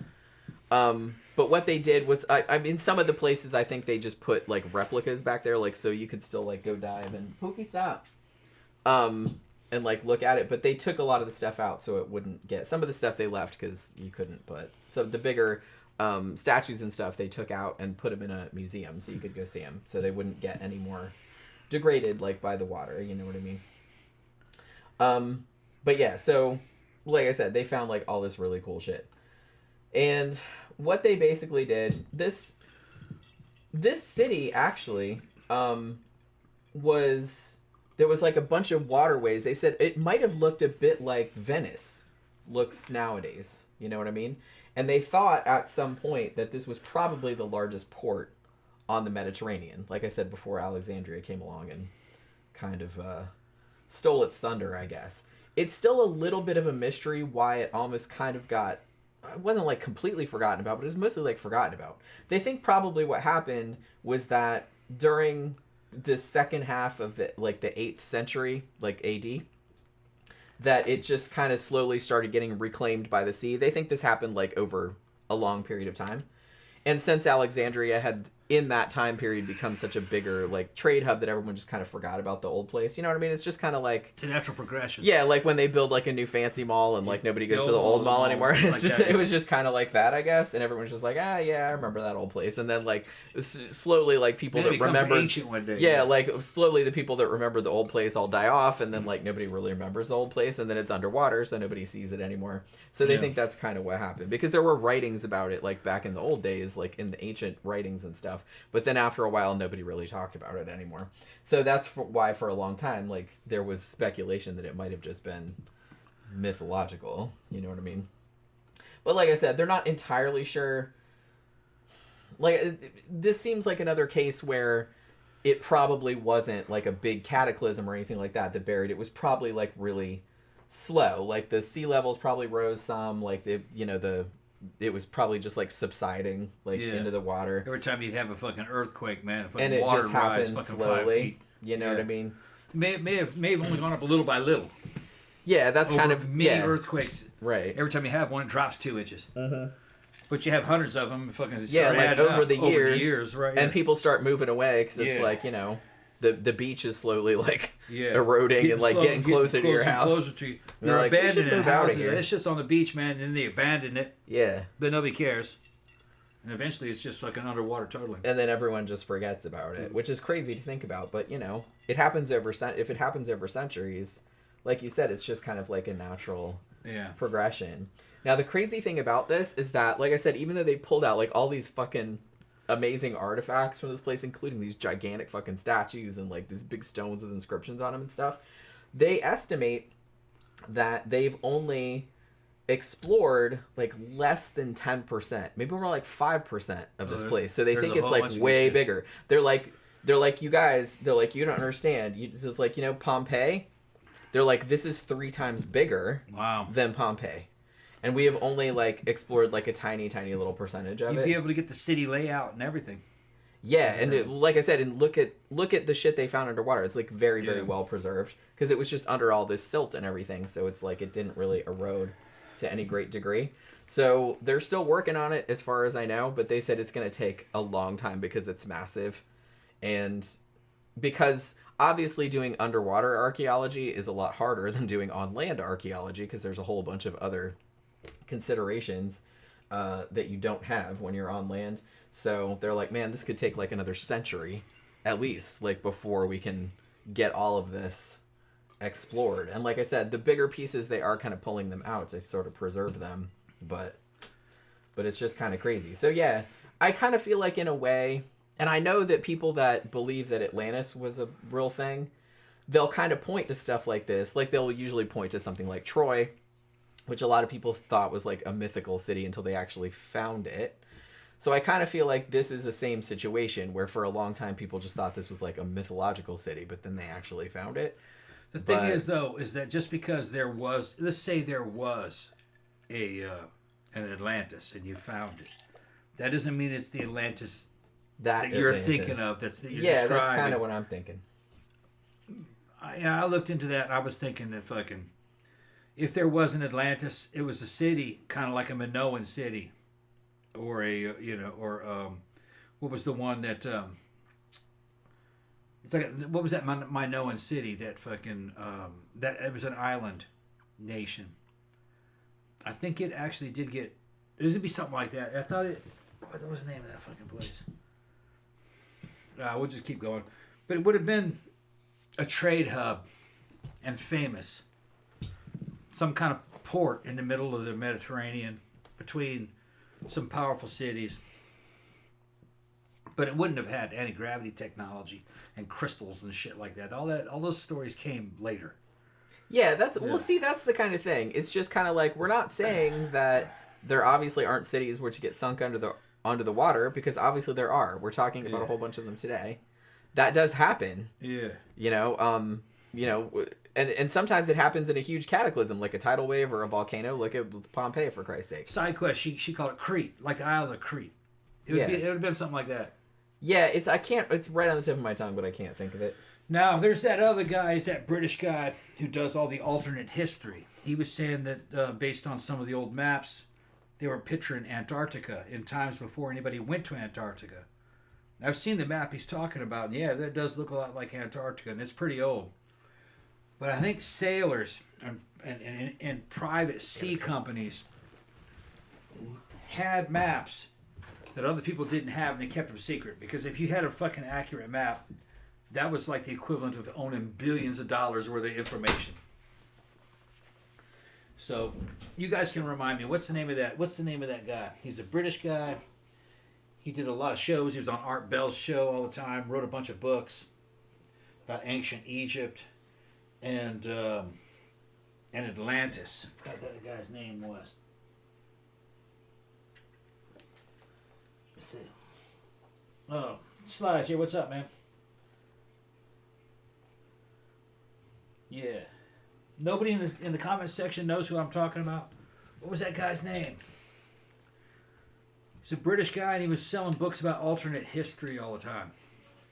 They even have like a Netflix series that looks at all of his ideas, even though they're like disavowing it. Like, we don't know. He just come up with some theoretical alternate histories. No, not Zachariah Sitchin. Not him. Graham Hancock. Yeah, Xanada's got it. Graham Hancock. Graham Hancock actually has some pretty good ideas. And I think they're kind of plausible. Did they happen? We won't know. I mean, you got to use archaeology to confirm what he's saying. But he was saying, Graham Hancock thought that Antarctica may have been Atlantis in a time when Antarctica, that continent, was closer to the equator. Now, some people were like, well, how could it have been closer to the equator? How does that happen? There's a bunch of theories, man, and one of the theories was called Earth crust displacement theory. If you got a fucking sphere, a globe, like an Earth, and its core is molten, and if you actually look at the models that we believe in, at least, most of it's molten and kind of semi-fluid because of the heat and the pressure. And then the Earth that we know, we're living on the crust of it. Imagine you had a ball that was made out of water. And around that ball you had a rubber skin like it's a water balloon. If you move the fucking skin, it will move, but the water inside stays still. So it's possible that maybe over time, because of the Earth's rotation, the skin of the Earth might slide slightly, which would put the poles in different places. But here's the thing when I'm always thinking about that theory. If Antarctica used to not be at the pole, I think there'd be a bunch of evidence on places like China and Asia that the fucking poles would have been there. You know what I'm talking about? The North Pole, like for instance, the North Pole would have been somewhere in Europe. And I don't know if there's anything backing that up. But he thought that it might be Antarctica. But I don't think so. Yeah, I kind of doubt that. He was saying if you looked at Antarctica, if you take a globe and you look at Antarctica, you put it in the center of the globe, it looks like a continent with huge oceans around it, and it has access to all the other major continents. That maybe they could get to Egypt, and they could get to other places, and if they could get to South America, and maybe trade routes. We're talking, and he's not talking about 5,000 years ago though. He's talking more like 20 or 30,000 years ago. That's what, if I remember correctly, that's what Graham Hancock was saying. I don't know. You'd have to prove it to me. You need evidence. Yeah, I mean, that, I don't know. Like, I don't know. He seems to have, like, some pretty good ideas, and then he seems to have, like, some slightly crackpotty ideas. You know what I mean?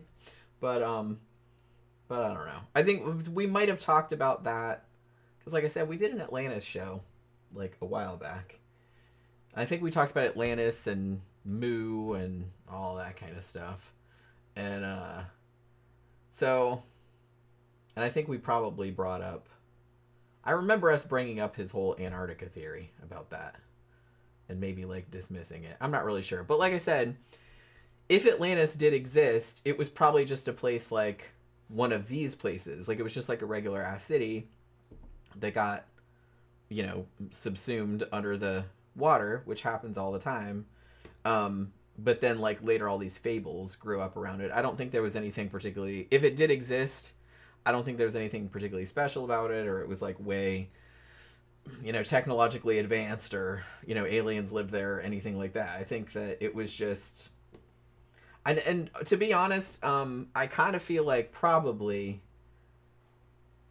Plato either just made it up, or he just based it on a real thing and then added all this stuff around it, you know? I think it was that kind of situation. Thank you very much, Linwood Sly, for the super chat. Thanks for that. First super chat of the evening. What do you say? Nothing. No, okay. Yeah. Phantom says you also brought up the Edgar Casey Atlantis. Oh yeah, I didn't even remember he talked about that. Yeah, that's right. We did a show about Edgar Casey too, like a long time ago. Yeah. I don't know. Like I said, Graham Hancock to me always seemed kind of not like super crackpotty, but like a little bit like slightly crackpotty. I liked him because he was willing to fucking come up with alternate ideas. He's saying he didn't say that's the way it is. He's saying we should prove it or disprove it.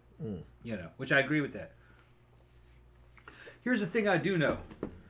The Earth has been habitable for a lot longer than it's had life on it. Like, if you go back to the fossil record, you get down to trilobites and shit like that. It was fucking habitable fucking millions of years before that. They and I've heard, like, fucking good scientists that, you know, that go on fucking Event Horizon. Dudes from MIT, you know, Harvard. And they've said there's enough time there. We don't really know much about deep time. But the Earth may have been totally wiped out, life on it, many times over before we appeared. Oh yeah, that's a complete There's enough time there. Possibility, yep. So there could have been whole industrial civilizations before us, hundreds of millions of years ago. But there would be nothing that would survive. The entire Earth's crust... Yeah, we would probably never know. The entire Earth's crust has been replaced already. Just through normal, like, you know, because... It's kind of cool to think about, honestly. Yeah. Because that's not crackpotty. I mean, that absolutely could have happened. There's enough time there. Yeah, that totally could have happened. Which might explain something about UFOs. How do you know these weird reports of these fucking tic-tac shaped things and things that we're thinking of aliens? It may not be an alien. That might have been something here, an Earth creature that was here, or it's probably like fucking sentient fucking technology, like AI. That might be from here hundreds and hundreds and hundreds of millions of years ago. And it's left. But it comes back to check on its home planet. There's no way of knowing. That could be. Yeah, I mean... The Earth is that old. I mean, the Earth is what, like 4.5 billion years old? Yeah. 4.8 billion years old, something like that. That's and a long it's been time habitable for a long time. Yeah. Maybe not habitable by humans, but we don't know. It may have been reset many times, but asteroid hit impacts, shit like that. Yeah, and like I said, we'll probably... Anything that far back, we'll probably never know. You'll never know. Everything's been... Which is kind of a bummer. Everything's been purged out. Yeah. And an asteroid could hit, purge out everything, and the only thing that's around is microbes and fucking microbes and fucking microscopic organisms. And that's the only thing that survived. And then evolution starts up again. And then you have things like trilobites, fucking jellyfish. Then eventually, dinosaurs and humans. But the life that we came from might have happened many cycles back. Because life seems to come from microorganisms. That's a lot easier to make a microorganism than a macroorganism, multicellular organism like a human, or an animal, or a tree even. You know, single cell's a lot easier. And that's more survivable. So, could be the DNA we're running goes way, way back, you know. Well, we go back to single-celled organisms, the things that survived. CB says, knowing humans, we are why the planets are the reason they are uninhabited, because we fucked them up and Earth is the last one left. Wouldn't that be funny if we lived on every single successive one and fucked it up and we're like, oh my god, it's the last one, and we're fucking this one up too. No evidence of it though. No, I know, but that would be funny. Xander said, Tom sounds like my friends who smoke weed, LOL. Yeah, well, I'm drinking, but you have to keep open. You have to keep an open mind. You should look at the official histories and sciences, but you also have to know that those are going to change over time as you discover more. You know what I mean? So what we do know is eventually going to be proved wrong or kind of wrong, or it's going to be touched up, you know, as new information arrives. Well, that's how it's supposed to work. That's the way it is, yeah. There's no telling what happened on this planet long before life as we know it was around. There may have been another life before.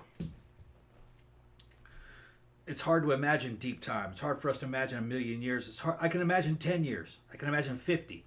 I have a hard time grasping 500 years. That's a lot of time.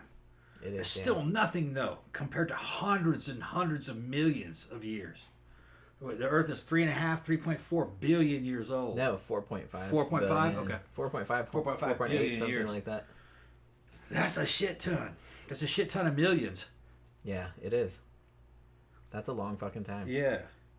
All kind of shit could have happened. Yeah, all kinds of shit could have happened. All kind of shit. All right.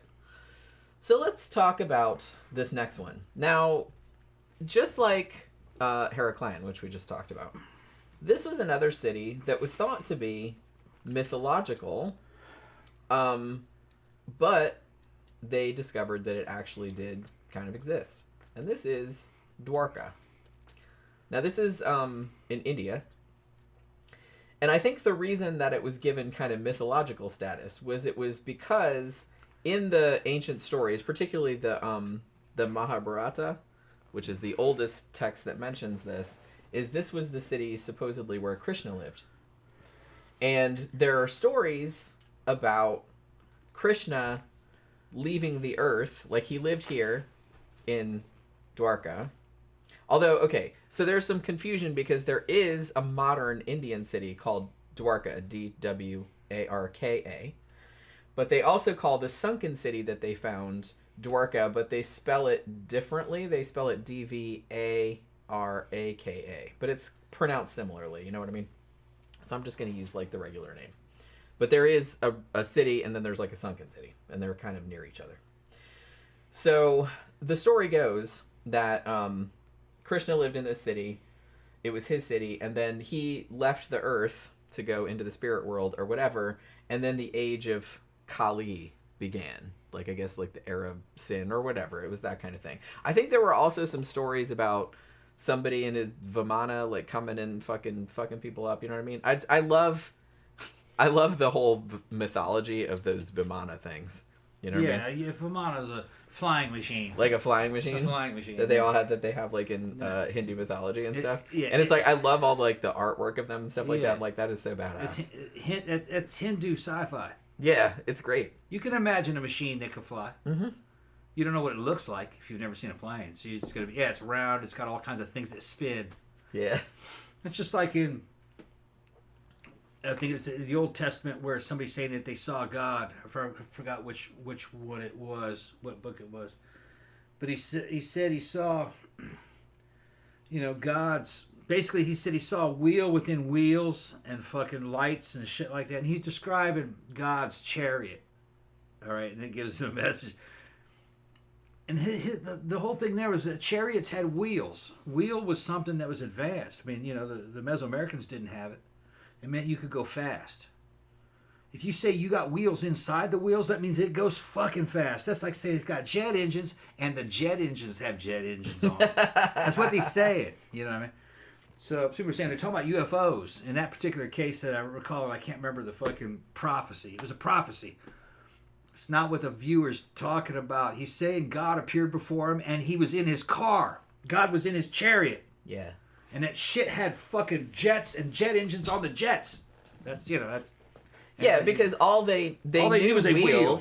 so it's just kind of like, well, God would have that, but more of more wheels. It had wheels, and in that wheel was more wheels, so it could go faster than any fucking chariot. Yeah, it makes total sense when you think of it like that. Like it's because well, it was just like a lot of Greek mythology is like that too, because a lot of the Greek gods were like humans, but more of that. Mm-hmm. You know what I mean? Like a bigger version. Bigger, like more powerful, but still human. More sexual too. They still had human, like recognizable human emotions and things like that. They were just like people, but like uber people. Yeah. Yeah. That's all they can imagine. Right. And so I kind of think that the same. They're like, well, it's like here, but bigger, better. Yeah, the Vimana flying machine was just. Yeah, the gods have a machine that can fly. What's it look like? Oh, fucking smoke, lightning. It fucking goes through the air like a cloud. It's got fucking wheels and wings. It's got wings inside wings. Yeah, some of them have all kinds of shit. I've seen like illustrations of them, like some of them quite old, and some of them just look like flying chariots. And some of them kind of look more like spaceships, but I think those are maybe like more modern. Yeah, conceptions. People are putting their views in. It's probably a chariot with wings. I love the idea of that though. I've always loved the idea of like the whole things like a paddle that can paddle its way through the air. Yeah, I've seen ones like that too. Yeah. But yeah, it's such a cool idea. We call it propeller, but it's the paddle. Yeah. Paddles that paddle its way through the air. Like a boat, like a paddle boat. Yeah, Kason Lee says, by the way, Vimana means castle. Yeah, so it's like a flying castle. Yeah. That's pretty cool. I got a rolling castle out there in the garage. It's a rolling castle. Yeah, it's called a Grand Marquis. We need to put like some castle shit on the top of it. That would be funny. Yeah. But yeah, so this city was supposedly the city founded by Sri Krishna. And this was mentioned in the Mahabharata. Now, as I said, there is a modern city called Dwarka, which has been around for a long time. And this is actually one of the 7 sacred towns of Hinduism. So it's like a pilgrimage site for people that come worshiping Krishna. So even as far back as the 1930s, though, they suspected that this other city existed, like, nearby there. So they started looking for this part that had been submerged in the water. Because that was part of the story, that it was submerged in the water. Xanadu he's right. Yeah, I was talking about the book of Ezekiel. That's right. The book of Ezekiel. That was the one where he sees God's fucking chariot. Yeah. But yeah, so in the 1930s, they started looking for it. And then they started doing archaeological excavations like in the early 1960s. Now, there are historical records, as I said, of this city existing. The first one that's referring very specifically to that is from 574 AD. So not as old as some of the other stuff that we're talking about. But it's on something called the Palatana plates. So they kind of talk about it there.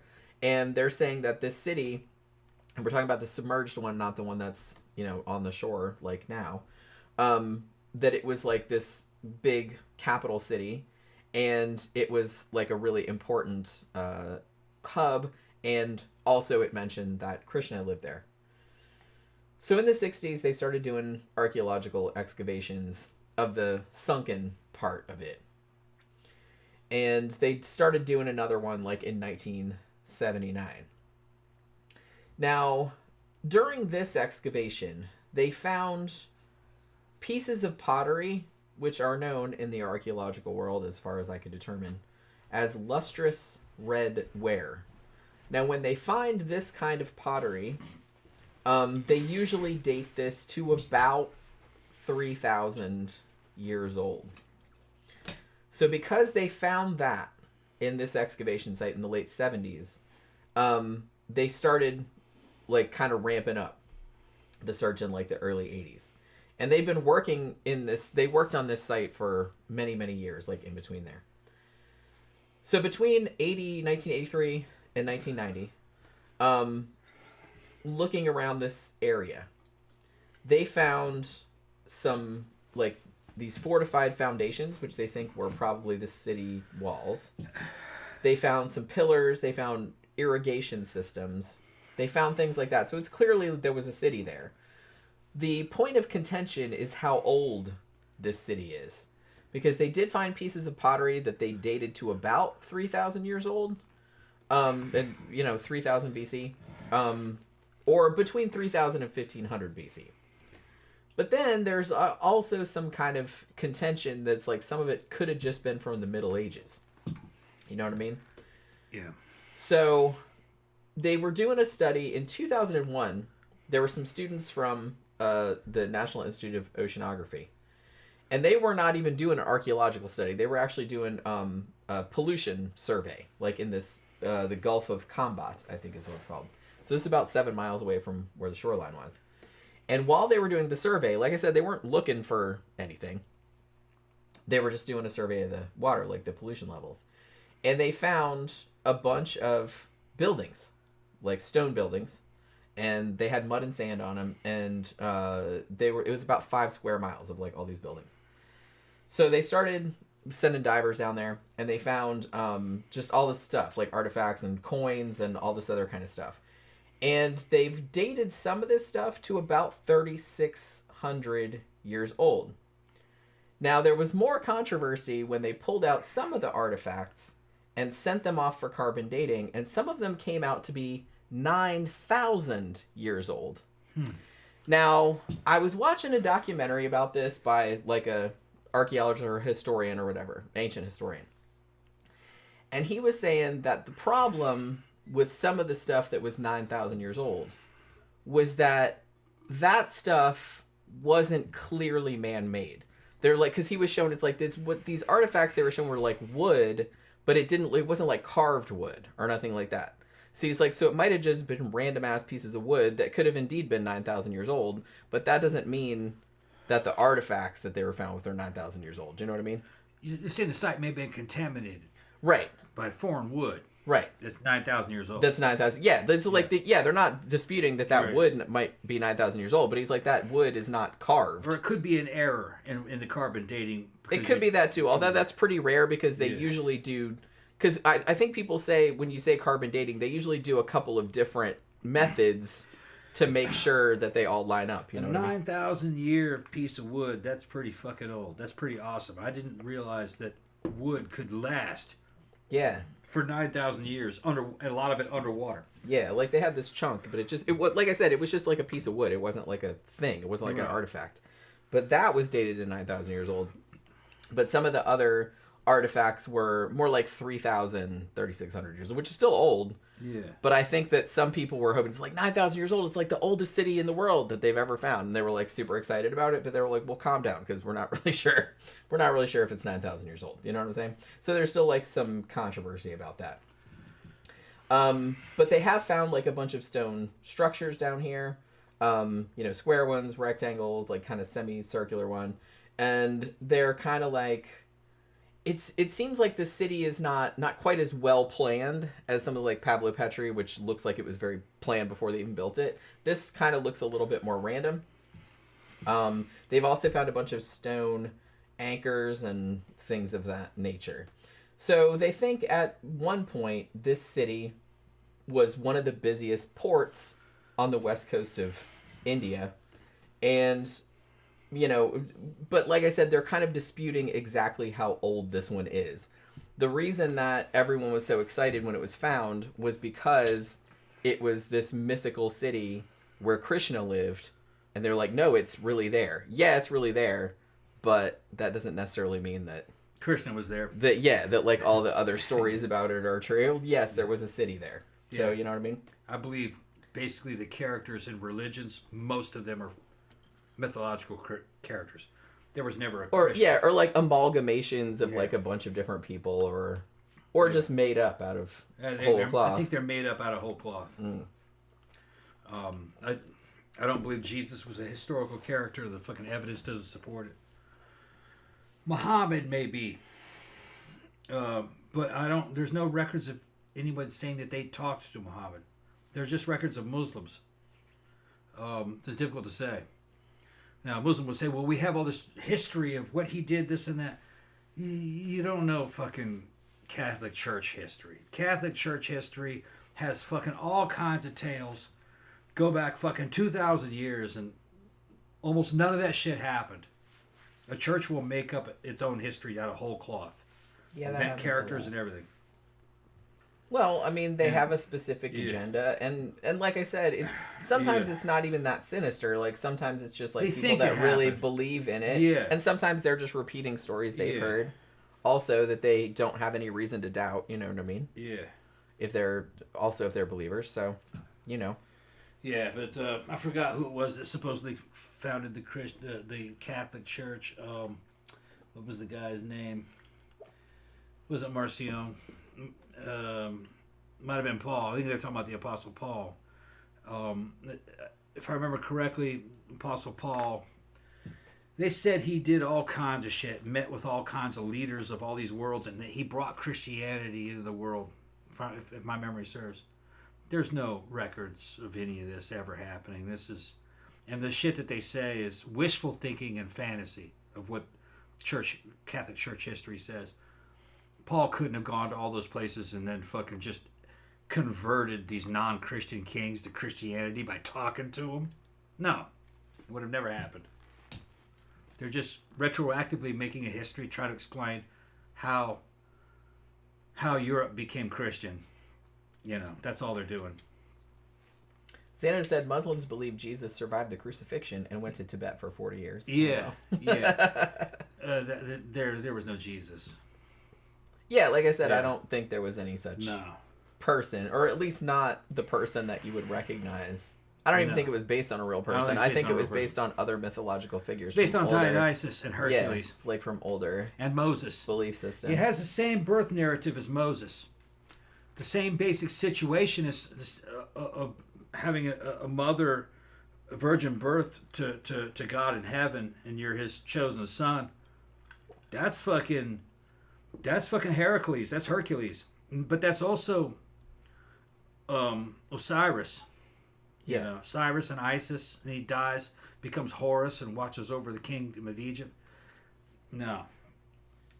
Christianity is a reboot of the ancient Egyptian religion, basically.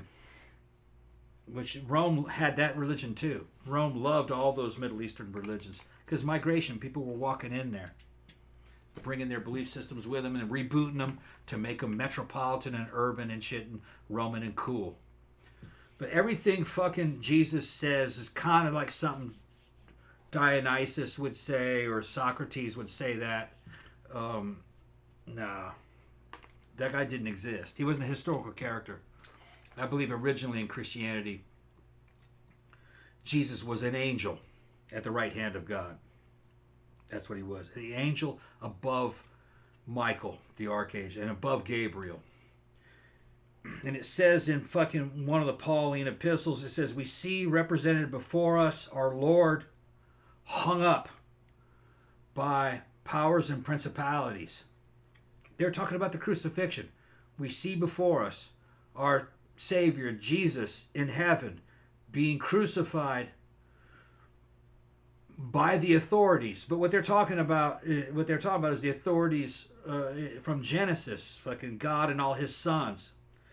Yahweh chose Israel, but Molech and fucking Baal chose other tribes. They're talking about the Canaanite sky demons are sacrificing God before us, sacrificing Jesus before us. You accept his fucking, if you accept his sacrifice, the blood of that lamb will wash you away and you can go to heaven, just like in the scapegoat ritual where the blood of the lamb washes their sins away. Then you release the evil goat, Barabbas, or a goat, drive it over a cliff, and you're now ritually clean without sin. That's all it's talking about. The rebooting Jewish blood magic. Blood magic. From, what do you call it? The scapegoat ritual. But it's a Roman version of it. It's a Jewish Roman version of it. Hugo says Buddha also had a virgin mother. Yes, that's true. And Camp Guy says Moses is a fictional character too. Yeah, Moses is fictional also. Yeah. But like you They said, all are. Jesus is like a reboot of the Moses story. Yeah. Like for the New Testament. Yeah, and there was but it's if you go back through like all of the older belief systems, it's very easy to see where all of the aspects of Jesus came from. Chances of the first Buddha, Siddhartha Gautama, fucking living the life that they talk about, that's probably made up too. There probably was no first Buddha.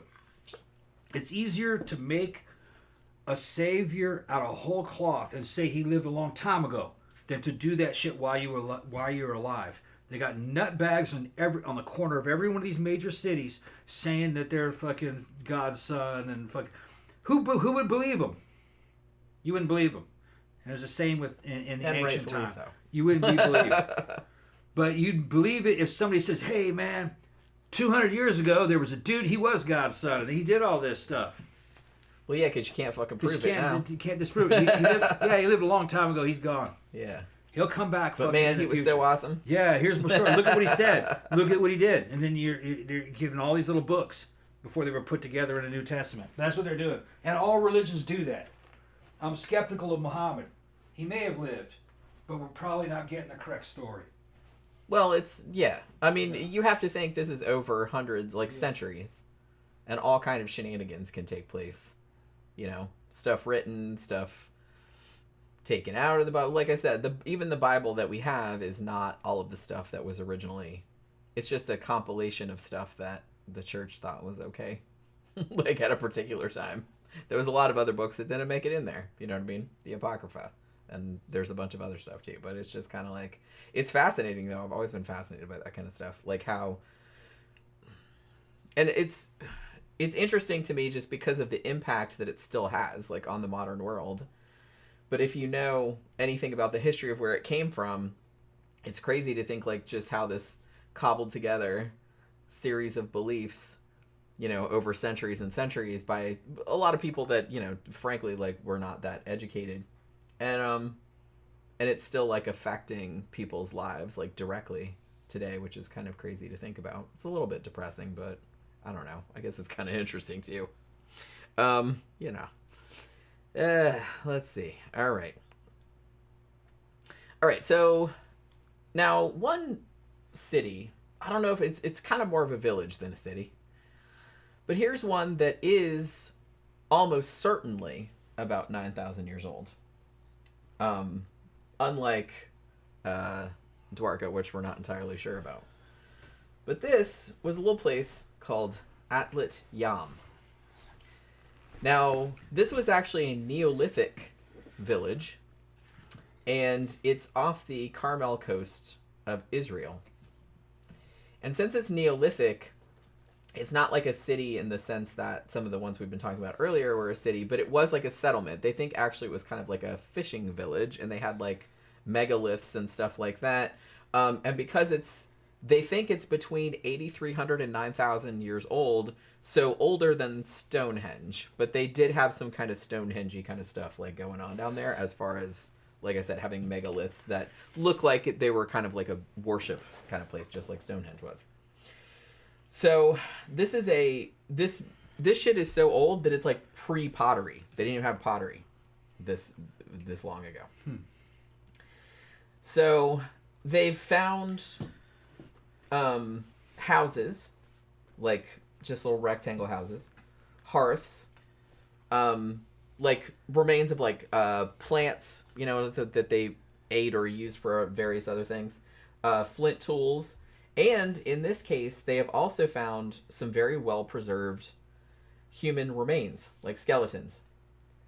Now, as I said, they think that this was a 9,000-year-old fishing village.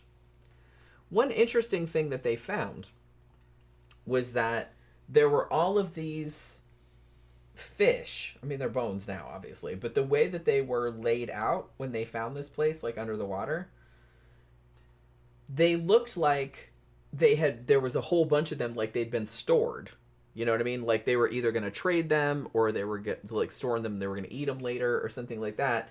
And the fact that they found all of that there was just kind of like, well, did these people like abandon this village like suddenly? You know what I mean? Like maybe it was some kind of natural disaster, like a tsunami or something. They're not entirely sure. Now, they did find in this place 46 grave sites. They found 2 burial sites that had 3 people in them, 11 burial sites that had 2 people in them each, and 33 that had a single person. Now, the thing about these graves that's interesting, remember this is Neolithic era. Most of them were kind of shallow, just dug into the clay ground here. They didn't have any stone construction. They didn't have like any gravestones, like, or any marker that said like who they were or anything. But an interesting thing that they found was that a lot of the grave sites looked like they were situated right near the people's homes. So, and the way that the people were buried, like the positions that the skeletons were in, like indicated some kind of ritualistic burial, you know, like they were all kind of in the same position.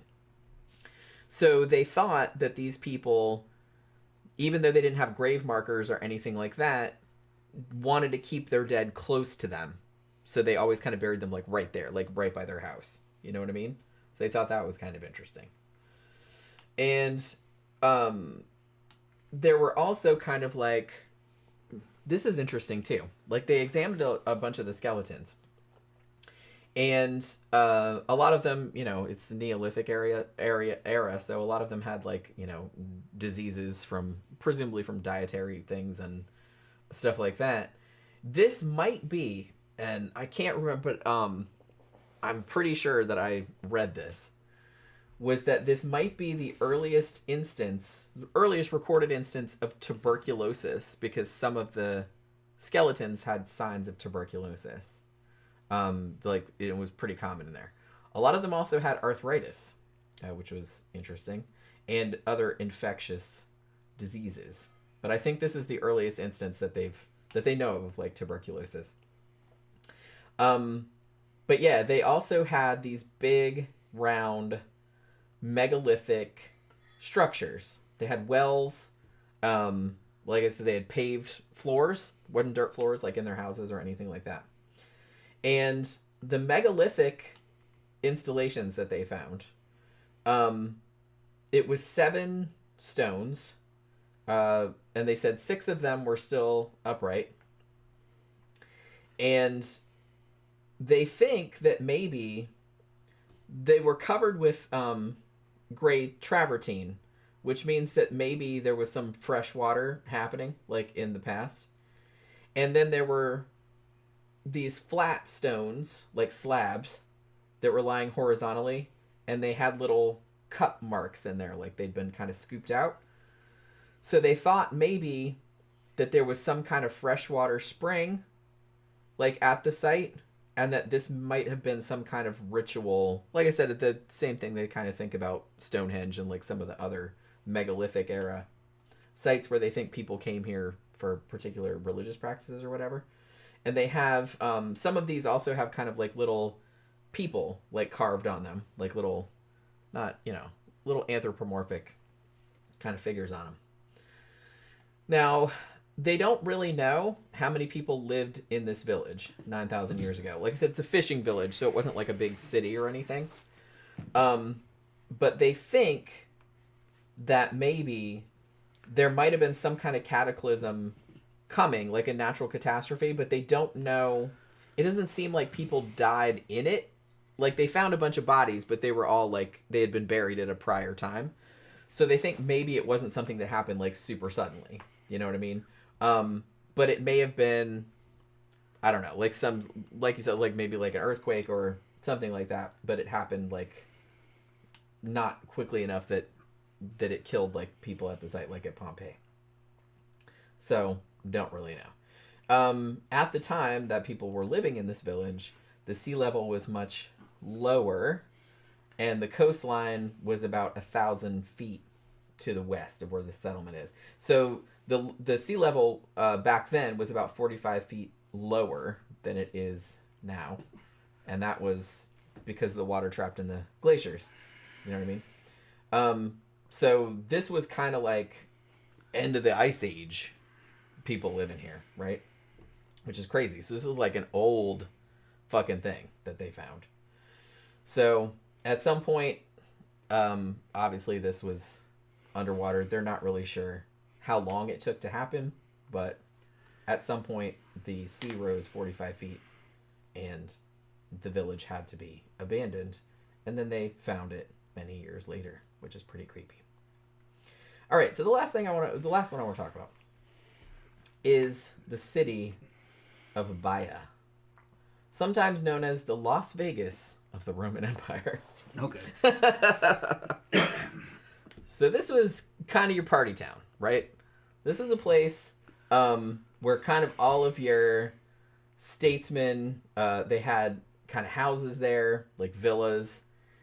The reason why this was such a big draw was because of the volcanic, there's all this like hot water, like hot springs and stuff like that coming in. So they had all these natural kind of spas type of situation. You go to the hot tub. Yeah, it was pretty much. And a lot of kind of famous people at the time, like they think Cicero had a house here. Virgil, Pliny had a Pliny, whatever. Yeah. Had a house here too. They had like all these public baths. It was kind of known because they had all these what do they call it, like a caldera, like where the hot water like comes out of the water. So it's just kind of like they had all that. They had they did like, I saw this documentary that did like all these reconstructions on it. They said another cool thing that this probably had was that all the they had like private fish ponds. Like they had all this kind of closed in kind of stuff, like with walls, and then they had like all the fish in there, so you could like either fish in there like fresh fish, like just pull it right out, like go out on your patio and just pull a fish out of the water. Most rich Roman homes had like a out in the backyard, kind of like a well, but it wasn't very deep, maybe about 8 feet deep, and around the circumference of it, going under the water line and all the way down to the bottom, a bunch of clay pots. And they would release eels in there. And the eels would live inside those pots. They'd feed the eels. It was like having your own chicken coop. Romans ate a lot of eel, which is decent. It's like fish, kind of like catfish. But they used to eat that a lot of eel in the UK back in the Middle Ages, too. And I think the eel they mostly used was lamprey, which is a parasitic eel. Fucking, it'll jump on the shot. But evidently that was a delicacy, lamprey. Weird. But they ate that. I'm not gonna eat it, but you know. I guess they're easy to grow. You know what I mean? You're gonna put something in your backyard that is kind of not real expensive, and it's a cheap source of food that replenishes itself. But eels, I guess they didn't have domestic chickens as like we do. Chickens, that's a good one. Just have a chicken coop. I guess people probably eat your chickens, and chickens are stinky. They shit all over everything. So you can only keep those. You couldn't keep those in town probably in ancient Rome. I would imagine not. No. So it's like, we don't want your stinky chickens over here. Yeah, but people don't realize how much the Rome was centered around seafood. They loved fucking seafood. I do too. Yeah. For Pompeii, that was another vacation spot that they uncovered. According to what I heard from historians, is that's a vacation spot. Its main attraction was hookers in Pompeii. It just had didn't they find lots of brothels, and they had a lot of brothels, high-end escort service type stuff, and it was like a beach resort location, and it's where you went to go get laid. I kind of feel like this had the same vibe. This was kind of like the place. A lot of wealthy, famous people had villas there. That's kind of where you would go to carry out your dalliances. Fun in the sun. All of that kind of stuff. And there were like a lot of rumors about stuff that happened there. Like, you know, after Julius Caesar got murdered in 44 BC, the story goes that Cleopatra escaped from this place, from Baia, like after that happened. Good. They also think that Julia Agrippina plotted Claudius's death, her husband Claudius, in Baia. Like, I don't think she didn't poison him there, but she was like thinking about it. Or like, you know what I mean? So Baia is like Fort Lauderdale. Kinda, yeah. Or something like that. Yeah. They actually called this place... or the Keys. Key West. Kinda. Oh, yeah. Although, well, I don't know. Key West has its own kind of thing going on. Like I said, this is more like... Most people call it more like Vegas. More like Vegas, okay. You know what I mean? Or I don't know, maybe like Monaco or I don't know, like something like that. Yeah. You know what I mean? It's kind of where all the rich people had their houses there, and there was all these hot springs and baths and all kind of illicit shit was supposed to go on there. It Palm was Springs, but when it was good back in the yeah, day. or that kind of stuff. Yeah, it was sort of like that. So yeah, so the place kind of built up around these calderas, like these hot springs, and plus the climate was really nice there. It was like I said, like on the shore and everything. Now, so the thing about it though is that remember all the volcanic activity that made all the cool hot springs and all the calderas and everything that they loved so much? That was probably what fucked it over too, because it's in a very, very highly volcanic area, and they think that the ground keeps like going up and down like from underneath the water. So at some point, they think the whole kit and caboodle just went into the water at some point. Now, interestingly, this place was first spotted in the 40s by like an airplane pilot. Like he flew over the water and thought he saw something like that looked like a building, and he took a picture of it, I think. And so they were like, well, that's interesting. And it's like, I think that they'd been suspecting that maybe there was like a city under the water there, because like there were some like some of the buildings right on the shoreline like had these little boreholes like from mollusks and stuff. So they're like, okay, well maybe this might have been under the water. So this whole thing has like been going up and down like under the water. So it's just kind of like, so they started looking for it like later on. I think like in the 60s they started looking. Now, interestingly, the thing about this is that this place is also like super, super well preserved. I have like some photos of this, but like I said, I'm going to wait until he comes back. This has some really cool shit, like some statues and like tile mosaics and all this other kind of stuff. And again, this is kind of a situation where what they've done is some of the statues and stuff, like, and I think even some of the ones in the pictures are not the ones that were originally there, because they pulled those out for preservation, and then they put ones like replicas back so you could still go diving around it, because they raise money for preservation by charging people to go dive around it, because it is really cool looking. But yeah, so let me see what photos I have. I have like a couple. Yeah, see, look at that shit. Like that mosaic. Wow, that's quite awesome. Yeah, see, look how awesome that is. And, it looks like something you'd find today out in South America. Yeah, that's like super cool. And that's look how well preserved that is. I mean, that's amazing. And because that's original. They left that there. And then you got stuff like that. There he is. Yeah. Yeah. And shit like that. Like I said, that might be a replica. I'm not entirely sure. But they try to like replace them like so they could take the originals and preserve them, but then they put replicas back. So that might be a replica. I'm not entirely sure. And then same thing there. That might be an original. Yeah. But yeah, like it's this whole fucking city that they found. Wow. So they've done like a like 3D scanning of the whole area and kind of like tried to reconstruct it. But they have like they found like a thermal sauna that they called the Temple of Venus. They found that there.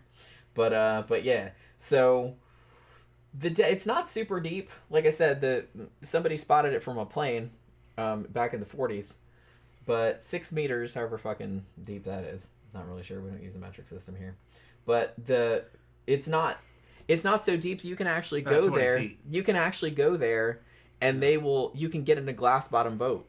And go and you can see like all of this stuff, which I think is like really cool. And they also do snorkeling tours and scuba tours and stuff, so you can like, and there's roads and columns and all kind of shit down there. You think they pull those statues up? They did pull some of them up, but like I said, they replaced them with replicas. Right. But the ones that they pulled out, they put them in a museum, to preserve them. But they still wanted people to be able to see it, What it like was in like. situ, like what it looked like. Yeah. So it's like they did put some, but some of the stuff, obviously, like the mosaic and stuff, they can't. No. You know, they had to leave that there. Got pictures of it though. Yeah, so they just took pictures of it. But yeah, there's just like these big plazas that are like paved, and there was a statue of Emperor Claudius' sister down there, Octavia Claudia. Yeah. But they got all kind of stuff. They got like little grottos down there and all. How do they know it was her? It was named. I would imagine, or they've seen other statues of her and it like Yeah, looked like they all around kinda now. look alike. They do kind of, but yeah. But yeah, so this is like apparently like a really cool place, and I don't know. They're kind of thinking about now, because of the environmental impact, and they want to preserve it as well as possible. They're thinking about maybe closing it to the public at some point in the future. But as far as I know, you can go there and still see it. Like I said, you can go over in a glass bottom boat and you could look at it and like dive around it, and they won't stop you. I mean, you have to pay, but it's like looks really, really cool. I thought. And apparently like the city around it is like pretty cool too, because they pulled a lot of the stuff out, put it in museums, and there's still some of the stuff there. But yeah, this was supposedly like a big place of like debauchery like back in fucking ancient Rome, but then it just got like fucking subsumed under the water, as I guess a lot of things will be. I think everything fucking on the Italian peninsula during that time was a place of debauchery. Probably most of the cities in the Roman Empire. Probably not wrong. I think they were all like that. Yeah, I mean, They could just consider it to be normal. Yeah, maybe to them it wasn't even debauchery. Yeah. They're just like, what? I'm fucking a goat. Well, when you see fucking ancient writers responding to what they found on the island of Capri during the time of fucking Tiberius, they said the whole place was just a bunch of little children dressed up as woodland nymphs and satyrs running around half naked and shit, and then he'd take them to the pool and fucking frolic with them and molest them, basically. If they made him mad, he'd throw them over a fucking cliff. You know what I mean? And the Romans they said that's improper. They said you're not supposed to do that. But really what bothered them, it was improper for an emperor to do that. Yeah. They didn't really care about the I don't think they really like cared the children or anything. about the people. No. They said, why is the emperor doing that? I can understand if it's a scumbag, or I can understand it if it's just, some Then it's random all right. guy. But it's the emperor, he's doing that. He's supposed to be classier than the rest of us. Yeah, yeah. And of course that wasn't a crime to do what Emperor Tiberius was doing. You know what I mean? Fucking, he was the diddler. He wasn't one of the original diddlers, but he was a diddler. And they didn't really have a problem with that, as long as you weren't diddling fucking important people's children. It's okay if you diddle fucking little German slaves and shit. They didn't care about that. They didn't care if you killed them. So it's a different way of thinking. There's no concept of human rights, really. Yeah, as long as it was someone that was beneath you. So yeah, if it was somebody of lower rank, Then, it was all okay. right. Imagine if the mafia ruled everything. It'd be like that. Which is kind of scary. Well, it may be how it really is. I think it's probably more like that. It's just that they use the media to fucking make us think that kind of shit isn't happening. But I'm not so far that it's like it's a pedo Satanist cult. I don't think I think that's too extreme. I'm just saying that rich people get away with all kinds of shit. Just look at Epstein. That's always been true. And you think that's the only place that's like that? Fucking Epstein's Island? No, there's lots of places. People that have lots of money. I mean, yeah, they get away with all kinds of shit. They can get away with all kinds of stuff. Yeah. Who's going to charge them? Nobody's going to charge them with a crime. Scared to death of them. Well, yeah, because they could have you killed. Yeah, have you killed. Yeah. Which, What's funny how all their enemies fucking end up committing suicide or disappear. And it's not one person. A lot of them rich people. Their enemies tend to disappear.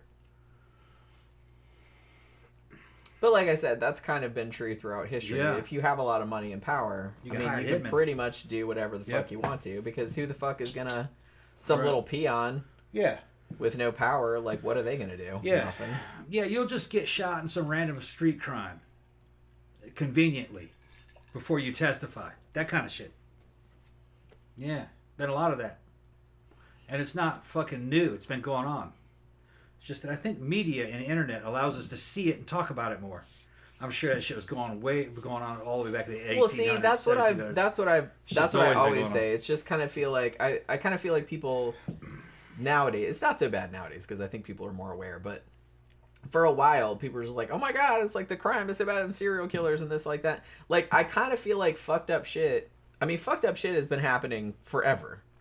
It's just that now you can't keep it a secret like that. You can't keep it a secret, and plus you're getting news from everywhere in the world like immediately, which people didn't do until very, very recently. So it's like it was very easy to think that your town or community or whatever was safe because you didn't hear about shit happening anywhere else. Now you hear about shit happening everywhere, so it seems like overwhelming. Oh my god, like all of this horrible shit is happening. That horrible shit was always happening. You just didn't hear about it. And per capita here in the United States is probably much worse in the 1800s. Oh, I'm sure it was. Much worse. Just because you could get away with anything. Yeah, I mean, they couldn't even do fingerprinting for Christ's sake.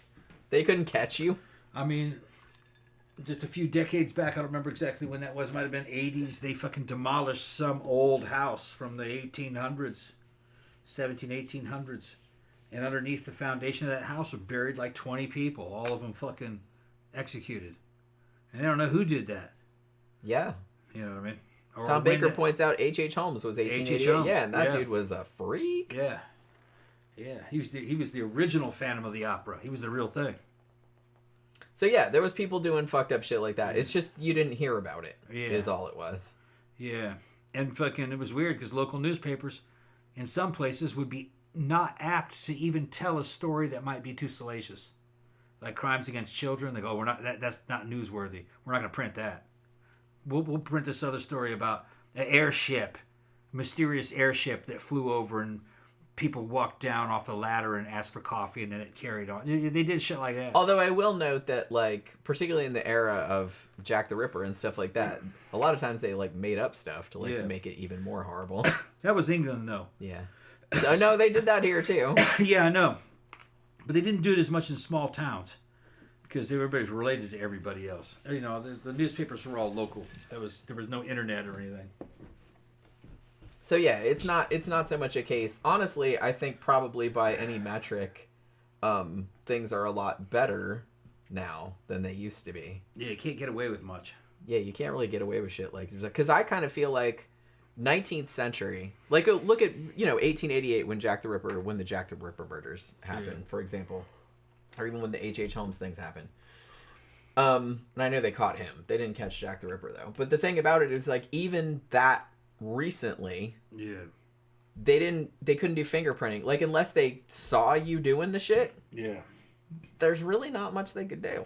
And no DNA until the 90s. Yeah, I mean, it was very rudimentary in the 80s, but even then, and here's one thing that blows my mind, because I love like all like cold case kind of shows and stuff. I have to give like a huge massive shout out to like investigators investigating crimes in like the 70s and 80s, knowing to keep that shit. Yeah.